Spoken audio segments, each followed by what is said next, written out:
The horizon multimedia को प्रस्तुति global IME bank presents ऐना in association with Chaudhary Foundation, powered by ING Group. Title sponsor Global IME Bank, सबैका लागि bank. in association with Chaudhary Foundation, powered by ING Group, transforming lives through education. co-sponsored by Machhapuchhri Bank Limited, सबल उत्कृष्ट एवं विस्तारित. supported by 2 p.m. noodles. Lights are awesome. fueled by PLO Lubricants, an ISO certified company. education partner Expert Education and Visa Services. Rely on expert. remittance partner City Express Money Transfer, जहाँ नेपाली त्यहाँ City Express.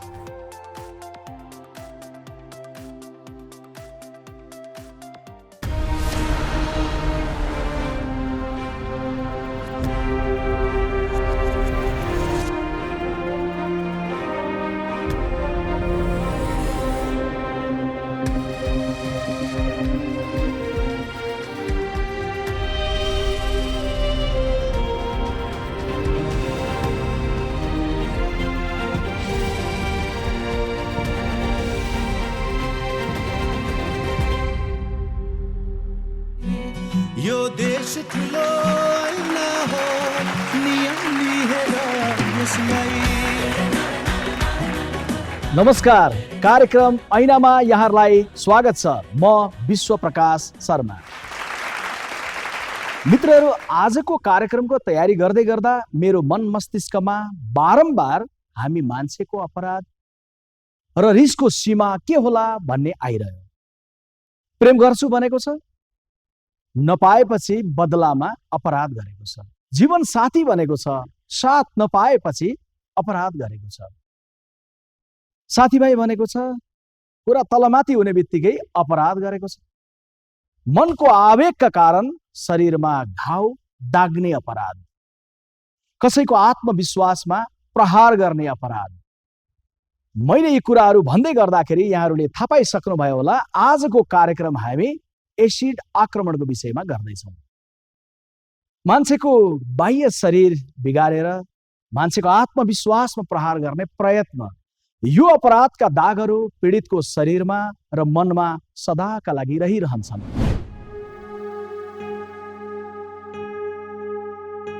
Rautahat Chandranigapur स्थित थोकर टोलमा जादवलाल दास परिवारसँगै बस्दै आएका छन्. 2075 साल भदौ 26 गते जादवलालका 2 छोरीमाथि acid आक्रमण भयो. राति एकै ठाउँ सुतिरहेका जेठी छोरी सम्झना र कान्छी छोरी सुस्मिता एसिड आक्रमणमा परे. एसिडले जलेकी सम्झनाको उपचारका क्रममा मृत्यु भयो भने सुस्मिता बाँच्न सफल भइन्. यतापट्टि साइडमा मेरो दिदी सुत्नु भएको थियो र उतापट्टि साइडमा म सुतेको थिएँ. तब यो टेबल यतापट्टि थियो अनि खाट उतापट्टि थियो. जब हामी सुतिरहेको थियौँ यहाँ बेडमा, त्यतिखेर हामीलाई केही थाहा थिएन कि एसिड भन्ने चिज कस्तो हुन्छ भनेर, होइन. जब हामी सुतिरहेको थियौँ, नचिनेको मान्छेले आएर हामीलाई एसिड हाल्यो. हालिसकेपछि मेरो हात अलिअलि पोल्न थाल्यो र मैले भने मेरो हात किन पोलिरहेको छ भनेर. जादवलालको स्नुकर खेलाउने ठाउँ छ. स्नुकर खेलाउने ठाउँको सुरक्षा गर्न राति त्यहीँ बस्ने गरेका जादवलालले आफ्नो घरमा छोरीहरू असुरक्षित होलान् भन्ने कल्पना पनि गरेका थिएनन्. पहिलो श्रीमती अर्थात् सम्झना र सुस्मिताकी आमासँग उनको सम्बन्ध विच्छेद भएकाले घरमा छोरीहरू र कान्छी श्रीमती थिए. घटना भएको दिन मध्यरातमा घरबाट उनै श्रीमतीले फोन गरेर छोरीहरू रोइरहेको भन्दै खबर गरिन्. त्यही अब दिदीबहिनीहरू एक ठाउँ सुत्यो, बाजिहाल्छ भनेर म दिदी चाहन्छु त्यही पनि छोरालाई उठाएर जाउँ त एकछिन घर भनेर बढेँ. अनि आउँदै थिएँ अनि अर्को कल फेरि आयो बुढीको, छोरीलाई चाहिँ एसिड हालिदियो अरे भनेर भन्यो. अनि म त अब त्यहीबाट त लाराकलुरुक भइगयो भने आउनु चाहिँ कसरी यहाँसम्म आएँ, तर यो भित्र छिर्न नसक्ने. म त्यो दैले यता क्रसै गर्न सकेको छ नि, भित्र त परै जाओ. कस्तो राग हान्ने अब एकदम ध्वास छ क्या, त्यो कसरी खोर्सानी हाले जस्तो. जादवलालकै छिमेकी रामबाबु पासवानले सम्झना र सुस्मितामाथि एसिड प्रहार गरेका थिए। रामबाबुलाई सम्झना र सुस्मिताले ठुलो बुबा भन्थे। तर ठुलो बुबा भनिएका रामबाबुले पनि किशोरी सम्झनालाई प्रेम प्रस्ताव राखेको र नमान्दा एसिड प्रहार गरेको बताएका थिए। काठमाडौँमा उपचारका क्रममा सम्झनाको मृत्यु भयो। बाँचेर फर्केकी सुस्मिताको दाहिने हातको पाखुरामा एसिडको दाग छ। 8 कक्षामा अध्ययनरत सुस्मिता धेरै पढ्ने अनि राम्रो काम गरेर एसिडको त्रासदी बिर्सने प्रयासमा छिन्। यद्यपि आक्रमणकारीमाथि उनको आक्रोश भने घटेको छैन। म जस्तो पनि धेरै छन्। मेरो त जब हातमा लागेर मेरो त लुगा लाएर पनि सब उहाँहरूको फेसमा परेको त त्यो फेस त फेरि पहिला जस्तो फर्केर त आउँदैन। अब म यति भन्न चाहन्छु कि जुन मान्छेले एसिड हाल्छ नि त्यो मान्छेलाई हामीलाई जसरी एसिड हालेछ उहाँहरूलाई पनि उसरी नै एसिड हाल्नुपर्ने हो क्या। अनि बल्ल थाहा पाउँथ्यो कि त्यो मान्छेले पीडा कस्तो हुन्छ।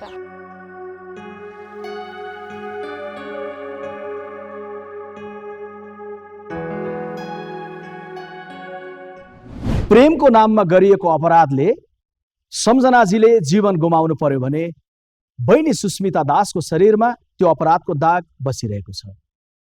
हामी दुईजना अतिथिसँग कुरा गरौँ जसले प्रेमको नाममा एसिड आक्रमणको शिकार हुनु पर्यो। सङ्गीताजी र पवित्र कार्की।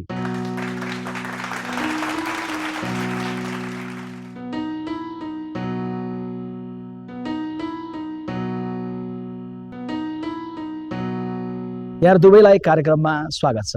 धन्यवाद। सङ्गीताजी, तपाईँको घटना भएको 7 वर्ष बित्यो। हिजोको त्यत्रो प्रहार नवीन आत्मविश्वासमा पुग्दै गर्दाखेरि त्यस बेलाको घटनाबाट लिएको बललाई कसरी सम्झिनुहुन्छ? सम्झना गर्नै मन लाग्दैन क्या क्षणलाई चाहिँ। अब भनौँ न, अब त्यो सम्झना गरेर पनि के गर्ने भन्ने टाइपको हुन्छ कि। त्यो क्षण सम्झ्यो भने त अहिले पनि कस्तो जिउ नै सिरिङ्ग भएर आउँछ कि। भौतिक रूपमा कसैले एकदम क्षति पुर्याउन खोजेर पनि मनोविज्ञान चाहिँ बलियो बनाउने प्रेरणा कहाँबाट आयो? त्यो अब परिवारहरूबाट सर्वप्रथम त भनौँ न, अब परिवारको साथ सहयोग नभइदिएको भए सायद त्यो ठाउँ योसँग अहिले जहाँ छु नि त्यो ठाउँसम्म चाहिँ आइपुग्दैन थियो होला। साथसाथै अब धेरैजना छन् मलाई सपोर्टिभ भनौँ न, सपोर्ट गरेर यहाँसम्म ल्याइदिनु भयो, अगाडि बढाइदिनु भयो हुन्छ नि। त्यो घटनालाई बिर्सनमा धेरै मद्दत गरिदिनु भयो। पवित्राजी, एसिड आक्रमणका धेरैका घटनाहरू त हेर्नुभयो। हजुर। त्यो समाचार पढ्दै गर्दा कुनै दिन मलाई नै यस्तो होला भन्ने लागेको थियो होला त? पक्कै थिएन होला? थिएन त्यस्तो, कहाँ सोच्नै नसके एक्कासी त्यस्तो घटनाहरू हुँदाखेरि नि सोच्नै नसके, मनमा लाग्दै नलागेको र एक्कासी हुँदाखेरि नि कति अब भनौँ न, त्यो त अहिले त्यो दिनहरू सम्झिँदा झसङ्ग त्यो दिन कहाँ म होइन होला जस्तै त्यस्तो फिल भइरहेको हुन्छ एकदमै। अब हुन्छ नि त्यो दिनहरू आजसम्म यहाँसम्म पार गरेर आउँदा यो अवस्थामा पुग्छु भन्ने लागेको थिएन मलाई। हस्पिटलको बेडमा कस्तो भएर बस्दाखेरि पनि डक्टरहरूले सबैले यहाँसम्म साथ सहयोग दिएर यहाँसम्म पुऱ्याउनु भयो। फ्यामिलीदेखि लिएर सबैको साथ सहयोग सपोर्ट पाएँ। धेरै राम्रो खुसी लाग्छ अहिले यहाँसम्म पुग्छु भन्ने। मलाई त्यो हस्पिटलको बेडमा होइन त्यस्तो छँदै थिएन मलाई। यो घटना पछाडि परिवारले दिएको साथ त स्मृति योग्य छ। समाजले गर्ने व्यवहार कस्तो रह्यो, साथ कस्तो रह्यो? अप्ठ्यारो आफूलाई दुःख पीडा भन्ने त आफ्नो ठाउँमा छ, त्यो त बाहिर देखाउने सबैलाई सेयर गर्ने कुरा पनि भएन। तर अब कार्य सजिलै भनौँ न, सबैले साथ सपोर्ट सहयोग खुसी लाग्यो, सबैबाट पाएँ, खुसी छु। अझै पनि साथ सहयोग सपोर्ट यस्तै पाउँछु भन्ने धेरै आशा गरेर बसिरहेको छु। सङ्गीताजी, एसएलसीको तयारीमा हुनुहुन्थ्यो नि त्यस बेला है? त्यो बेला यस्तो घटना भयो। यो घटनासँग जुधिसकेपछि पढाइलाई कसरी अगाडि बढाउनु भयो?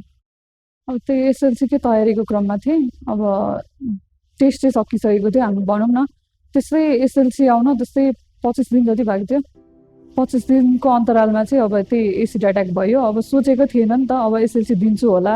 म पनि अब त्यो गोल्डन गेट भनिन्थ्यो नि त अब पहिला त। अब फलामको ढोका अथवा सुनको त्यो भनौँ न त्यो पार गर्न एकदम गाह्रो हुन्थ्यो नि त।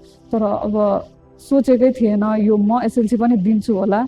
मैले एसएलसी दिएर अब मैले के सोचेको थियो भने म पनि साथीहरूसँगै हुन्छ नि कलेज जाने। अनि साथीहरूले सबै पहिले डिसाइड गरिसकेको थियो कि अब हामी चाहिँ यो कलेज जाने, यो सब्जेक्ट चाहिँ पढ्छौँ हामीहरू। अनि सबैजना ग्रुपमा जाँदाखेरि चाहिँ अब म एउटा एसिड लागेर चाहिँ म चाहिँ छुटेर अथवा पछाडि हटे जस्तो भयो नि त। अनि त्यो पछि त मलाई अलिकति हुन्छ नि अब बेडमा हुँदा पनि मलाई एसएलसीको चाहिँ लास्टै टेन्सन हुन्थ्यो कि म एसएलसी दिन सक्दिनँ होला, साथीभाइहरूसँग जान सक्दिनँ होला, जसरी पहिला जे बाचा राखेको थियो नि त, आई मिन जे प्रमिस गरिएको थियो त्यो गर्न सक्दिनँ होला भनेर सोचेको थियो, तर त्यो जस्तो भएन। अब मैले नै एसएलसी चाहिँ हस्पिटलबाटै दिएँ होइन, पास पनि गरेँ। अब निरन्तर पढाइमै नै छु अहिले त, त्यही नै। अब यो घटनामा कानुनको पाटो एउटा हुन्छ त, शारीरिक रूपमा भोगेको चुनौती अर्को हुन्छ, समाजसँगको कुरो अर्को हुन्छ। कस्ता कस्ता चुनौतीहरू चाहिँ तपाईँहरूले अहिले कस्तो कठिनाइ अहिले पनि गुज्रिरहनु भएको छ, कस्तो कठिनाइबाट? फेसहरू खोलेर हिँड्न अलिकति गाह्रै पर्छ अहिले पनि। अब नर्मली मान्छेले बुझ्ने मान्छेले चाहिँ बुझिदिन्छन्, अब अरूले चाहिँ अलिकति घुरेर हेरिदिन्छन्। त्यो हेर्दा चाहिँ अलिकति कस्तो कस्तो मनमा फिल हुन्छ कि सायद मलाई पनि यस्तो नभइदिएको भए मलाई यिनीहरूले यसरी हेर्दैन थियो होला भन्ने टाइपको फिल चाहिँ हुन्छ। अरूहरूले मेकअपहरू गर्छन्, आफूले गर्न नपाउँदा अलिकति कस्तो कस्तो फिल भएर आउँछ, त्यही नै। त्यस्तो खासै केही पनि छैन। पवित्राजी, तपाईँलाई उपचारमा जुन बेला जटिलता थियो, चुनौती थियो, कसले कसरी सहयोग गर्नुभयो? सबैलाई धेरै धेरै धन्यवाद। मलाई साथ सहयोग दिएर यहाँसम्म पुर्याउनुहुँदा विभिन्न एनजिओ आइएनजिओहरूबाट पनि मलाई विभिन्न सहयोग भयो। विभिन्न अब हुन्छ डक्टरहरूबाट धेरै नै सहयोग भइहाल्यो। सबैभन्दा हाम्रो लागि त डक्टर भनेको त भगवान हो। सबै ठाउँबाट सबैलाई धेरै धेरै सम्झिन चाहन्छु, धेरै धेरै धन्यवाद हुन। त्यहाँबाट भएन हाम्रो उज्जवल विक्रम थापा, उहाँले झन् यहाँसम्म भनौँ न हाम्रो अब लहरूसम्म बनेर लाग्छ कि भोलि पनि उहाँहरू सहयोग गर्नेहरूलाई चाहिँ म पनि यस्तै पीडित, म जस्तो पीडितहरूलाई चाहिँ अगाडि गएर अगाडि बढेर उनीहरूको अगाडि यस्तो गर्न पाऊँ, यस्तै साथ सहयोग गर्न पाऊँ, आवाज उठ्न, पीडित महिलाहरूको लागि आवाज उठाउन पाऊँ भन्ने म त्यही आशा गरेर बसेको छु। अहिले चाहिँ म ब्याचलर फर्स्ट इयर अहिले पिके कलेजमा एडमिसन गरेँ, पढेर पनि पछि अहिले नेपाल आर्मी निगममा म जब गर्दैछु। त्यहाँबाट पनि भएर पछि ल पढेर पनि त्यस्तै म जस्तो पीडित महिलाहरूको लागि आवाज उठाउनलाई भनौँ न धेरै धेरै सहयोग गर्न पाउँछु र मलाई गर्नुहुने सबैलाई पनि धेरै धेरै धन्यवाद भन्न चाहन्छु। त्यो दिनहरू सम्झिँदा त हुन्छ कसैलाई पनि यस्तो नहोस् जस्तो लाग्छ। त्यो दिन अझै पनि झस्याङ मनमा झस्याङ पनि हुन्छ। त्यो दिनहरू नआओस् भन्ने सोच्दै नसोचेको कुरा लाइफमा हुँदाखेरि, तर हाम्रो बाहिरी रूपहरू जसले पनि हाम्रो सपनाहरू कहिले पनि चल्दैन। अझै हामी अगाडि बढ्नुपर्छ, केही गर्नुपर्छ। अब त्योभन्दा पछाडि चाहिँ झन् बढी आँट भयो कि सबै कुराहरू गरिन्छ होला जस्तो लाग्छ। अहिले अनि पवित्र चाहिँ के गरिरहनु भएको छ? अबका कार्यक्रम के छन्, सूचना तपाईहरु दुवैजनाको? दुःखै पीडा त त्यो आफ्नो ठाउँमा छँदैन छ, तैपनि म यस्तो हुँदा पनि म अगाडि बढ्छु, केही गरेर देखाउँछु, पढ्छु। भोलिको दिनहरूमा पनि ल पढेर म जस्तो पीडित महिलाहरूलाई हिजो मलाई जसले सहयोग गर्नुभयो त्यस्तै सहयोग गर्न चाहन्छु भगवान्। अनि तपाईँ अहिले के गर्दै हुनुहुन्छ? अहिले म पढ्दै पनि छु, फर्स्ट इयर अब पढिरहेको छु भनौँ न। अहिले जबले गर्दाखेरि चाहिँ कलेज नै जान पाइरहेको छैन भनौँ न। अनि प्लस जब पनि गर्छु, म कुमारी ब्याङ्कमा काम गर्छु। मित्रहरू, पवित्राजी र सङ्गीताजीसँग संवाद गरिरहँदै गर्दाखेरि मुस्कान खातुनलाई स्मृति गरिरहेका छौँ। वीरगञ्जकी मुस्कान खातुनको कथा उहाँहरूसँगैको संवादको क्रममा एकछिन स्क्रिनमा हेरौँ। पर्साको वीरगञ्ज निवासी मुस्कान खातुनमाथि 2076 भदौ 20 गते एसिड आक्रमण भएको थियो।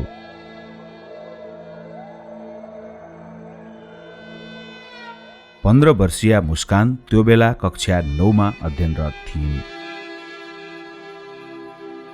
मुस्कानले आफ्नो प्रेम प्रस्ताव अस्वीकार गरेको भनी मजिद आलमले शमशाद मियाको सहयोगमा एसिड प्रहार गरेका थिए।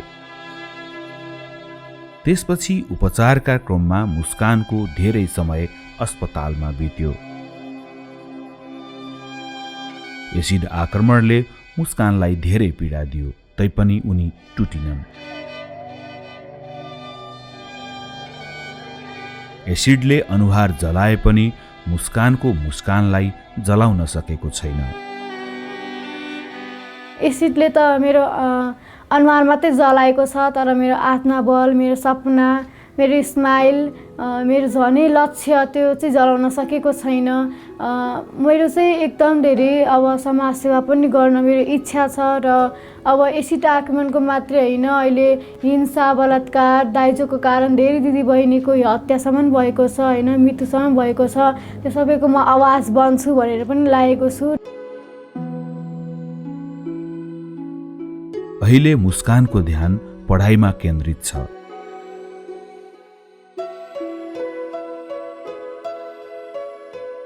उनी काठमाडौँको कलङ्की स्थित ब्राइट फ्युचर स्कुलमा कक्षा 9 मा अध्ययनरत छिन्। साथै उनी एसिड आक्रमणको विरुद्धमा हुने विभिन्न अभियान तथा कार्यक्रममा सामेल हुँदै आएकी छिन्।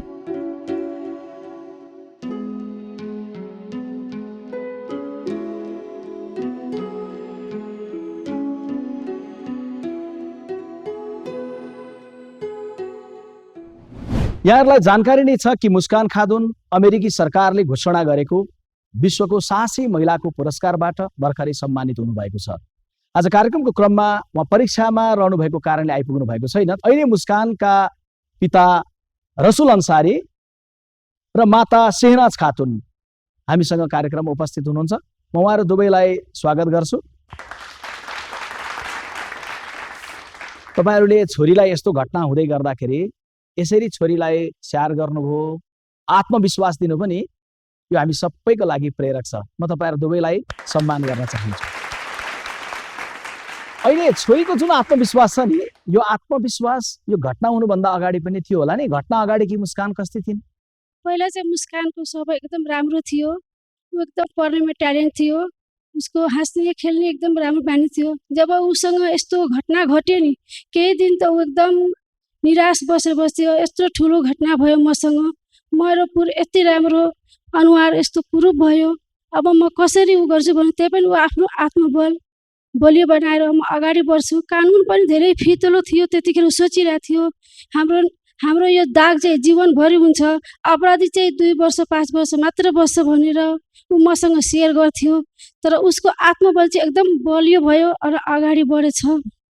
अहिले मुस्कानको पिताजी भनिदिनुहोस् त, मुस्कानको अहिलेको आत्मविश्वास, उनको जाँगर, उनको पढाइ, यी सबै कुराको प्रेरणा कहाँबाट पाइरहेकी छ? मुस्कानको जुन आत्मबल बढेछ नि, यो चाहिँ सबै हजुरहरूको चाहिँ माया र आशीर्वादको कारणले बढेको छ।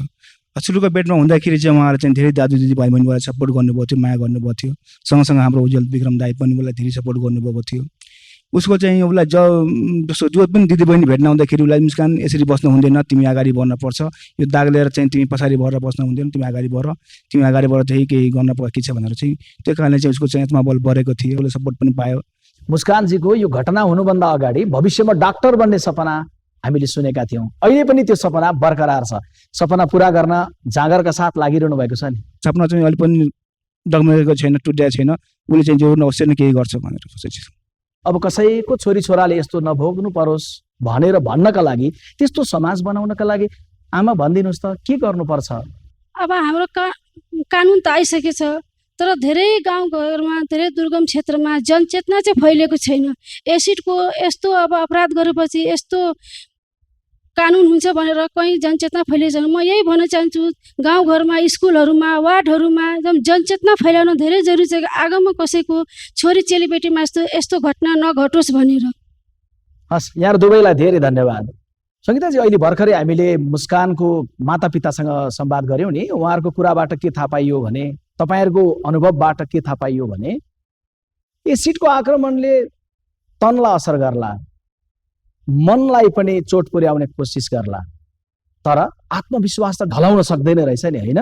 त्यही आत्मविश्वासका साथ नै यो 6 वर्ष अगाडि निरन्तर बढ्दै आइरहेको छु, होइन? अब पछि पनि यसरी नै अब भविष्यमा भनौँ न यसरी नै निरन्तर बढिरहन पाऊँ।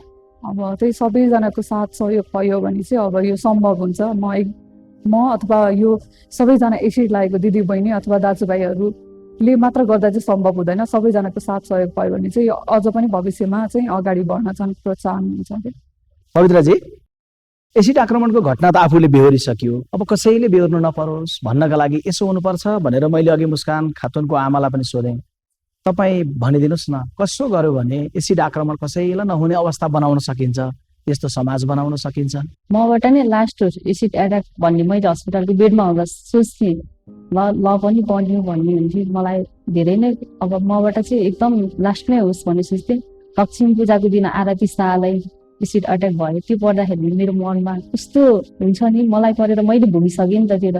त्यो भुगिसकेपछि छुट्टै मलाई कस्तो पीडा भयो। त्यो भइसकेपछि अब अहिले पनि भन्न त हामीले त्यही नै भनिन्छ, कोही माथि पनि योभन्दा लास्ट नै होस्। अब कसैलाई भोलिको दिनमा दिदी बहिनी दाजुभाइलाई कहीँ गएर पनि यस्तो भनौँ न, यस्तो कहिले पनि कसैलाई पनि भोग्नु नपर्छ। सबैलाई ल बने पनि सबैलाई जनचेतना फैलाउन घर घरमा अब स्कुल कार्यक्रमहरू यस्तै राख्दै गर्दा अब सबै मिलेर हामीमा त एसिड पीडित मात्र होइन कि बाहिरीहरू पनि लागेर सबैजना समाज आफ्नो सबैजना लागेर चाहिँ यसलाई अगाडि बढाएर भोलिको दिनहरूमा यस्तो नहोस्। के बन्ने सोच्नु भएको छ भविष्यमा? तपाईँको आत्मविश्वासले के भन्दैछ? सोसल वर्कर भनौँ न। अब मलाई जसरी जुन घटना भयो अब त्यो त छँदैछ, त्यो पीडा म माथि छँदैछ।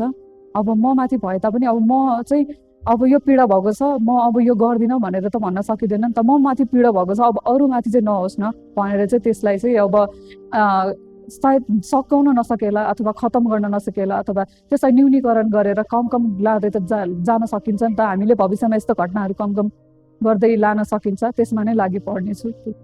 पवित्राजी के बन्न चाहनु भएको छ भविष्यमा? यस्तै हिजोको दिनहरूमा हामीलाई साथ सहयोग गर्नुभएको थियो। भोलिको दिनहरूमा पढेर सब गरेर भोलिको दिनमा पढेर हामी जस्तै पीडितहरूको महिलाहरूको लागि अरू सबै समाजसेवीको लागि सहयोग गर्न, आवाज उठाउन, त्यस्तै नै।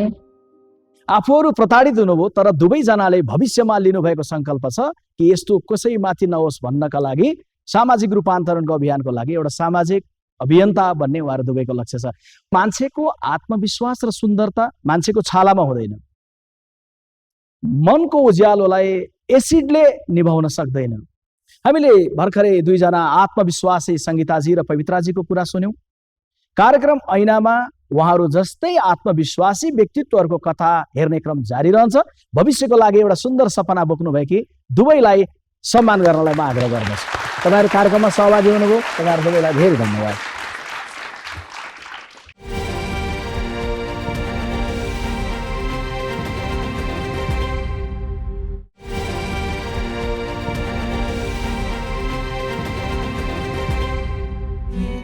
यो देश ठुलो ऐना हो, नियाली हेर यसलाई। कार्यक्रममा पुनः स्वागत छ। एसिड आक्रमणका धेरै घटनामा पीडित महिला हुने गरेका छन्, तर एसिड आक्रमणको शिकार महिला मात्रै भएको भने होइन, पुरुषहरू पनि शिकार भएका छन्। महिला र पुरुष एसिड आक्रमणको शिकार हुनुका पछिल्लोतिरका कारण फरक हुन सक्छन्, तर पुरुषहरू पनि पीडित भएका छन् एसिड आक्रमणबाट।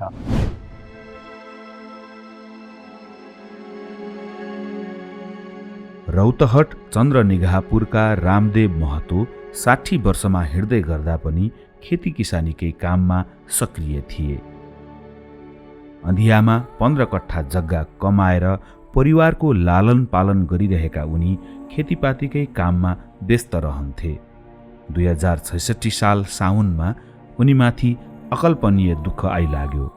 रामदेव थाकेर आँगनमै निदाइरहेका बेला उनीमाथि कसैले ढाडमा चक्कु प्रहार गरेर अनुहारमा एसिड खनाइदियो।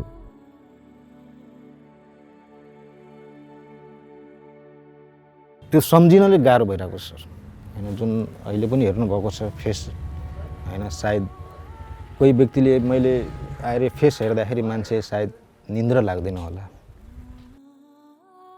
एसिड आक्रमणले रामदेवको शरीर मात्र जलेन, आँखा समेत गुमे।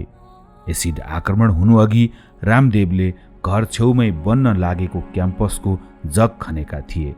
खन्दाखेरि 200 रुपैयाँ ज्याला पाएको रामदेव अझै पनि सम्झिरहन्छन्। तर त्यहाँ बनेको जनज्योति बहुमुखी क्याम्पसको विशाल भवनलाई देख्न सक्दैनन्। परिवारका सदस्यले घटना भएको साँझ रामदेवलाई आक्रमण भएपछि 2 जना मानिस भागेको देखेका थिए। अँध्यारोमा भागेका ती मानिस को थिए र किन रामदेवमाथि एसिड आक्रमण भयो अहिलेसम्म पत्ता लागेको छैन। यसो बाटोतिर हेर्छु नि, उहाँको उमेरको व्यक्तिहरू हिँडिरहेको मलाई पनि कस्तो लाग्छ भने कुनै दिन मेरो बुवा पनि यदि राम्रो भयो कि यसरी हिँड्नुहुन्थ्यो। एसिड आक्रमणमा परेर चितवनका वीरमान महर्जनले पनि असहज जीवन बिताइरहेका छन्।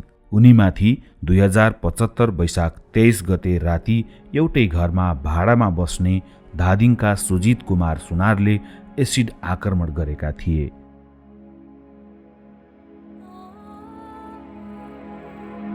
घटना भएको रात सुजित रक्सी लिएर वीरमानको कोठामा आए। रक्सी खाँदै सुजितले मोबाइलमा अश्लील सामग्री हेर्न थाले। आफ्नो सानो छोराको छेउमा बसेर अश्लील भिडियो हेर्दा वीरमानलाई रिस उठ्यो। उनले सुजितलाई कोठाबाट निकालिदिए। पछि फेरि फर्किएका सुजितले ढोका खोल्नासाथ वीरमानमाथि तताएको एसिडले आक्रमण गरे। अहिले पनि पीडा भोगिरहेको छु होइन, अहिले पनि पेन भइरहेको छ। अब न घाममा हिँड्न मिल्छ, न चिसोमा उ गर्न मिल्छ होइन, न चिसो नि खप्न सक्दैन, घाम पनि खप्न सक्दैन।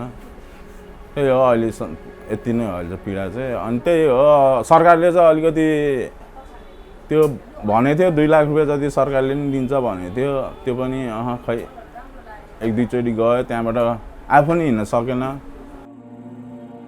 20 लाख रुपियाँ जति उपचारमा खर्च हुँदा वीरमानले 11 लाख जति सहयोग पनि पाए। तर जति सहयोग पाए पनि र जति उपचार गरे पनि वीरमान र एसिड आक्रमणमा परेका वीरमान जस्ताहरूले भोगेको पीडा असह्य छ। एसिड आक्रमणमा परेका पीडितहरूको पीडा शारीरिक र मानसिक रूपमा कस्तो हुन्छ? स्वयं वीरमान महर्जन आज हाम्रो बीचमा उपस्थित हुनुहुन्छ र उहाँ सँगसँगै यसको उपचार पद्धति के हुन सक्दछ, कसरी भइरहेको छ भन्ने बारेमा जानकारी गराउन डाक्टर सुरेन्द्र बस्नेत आज कार्यक्रममा उपस्थित हुनुहुन्छ।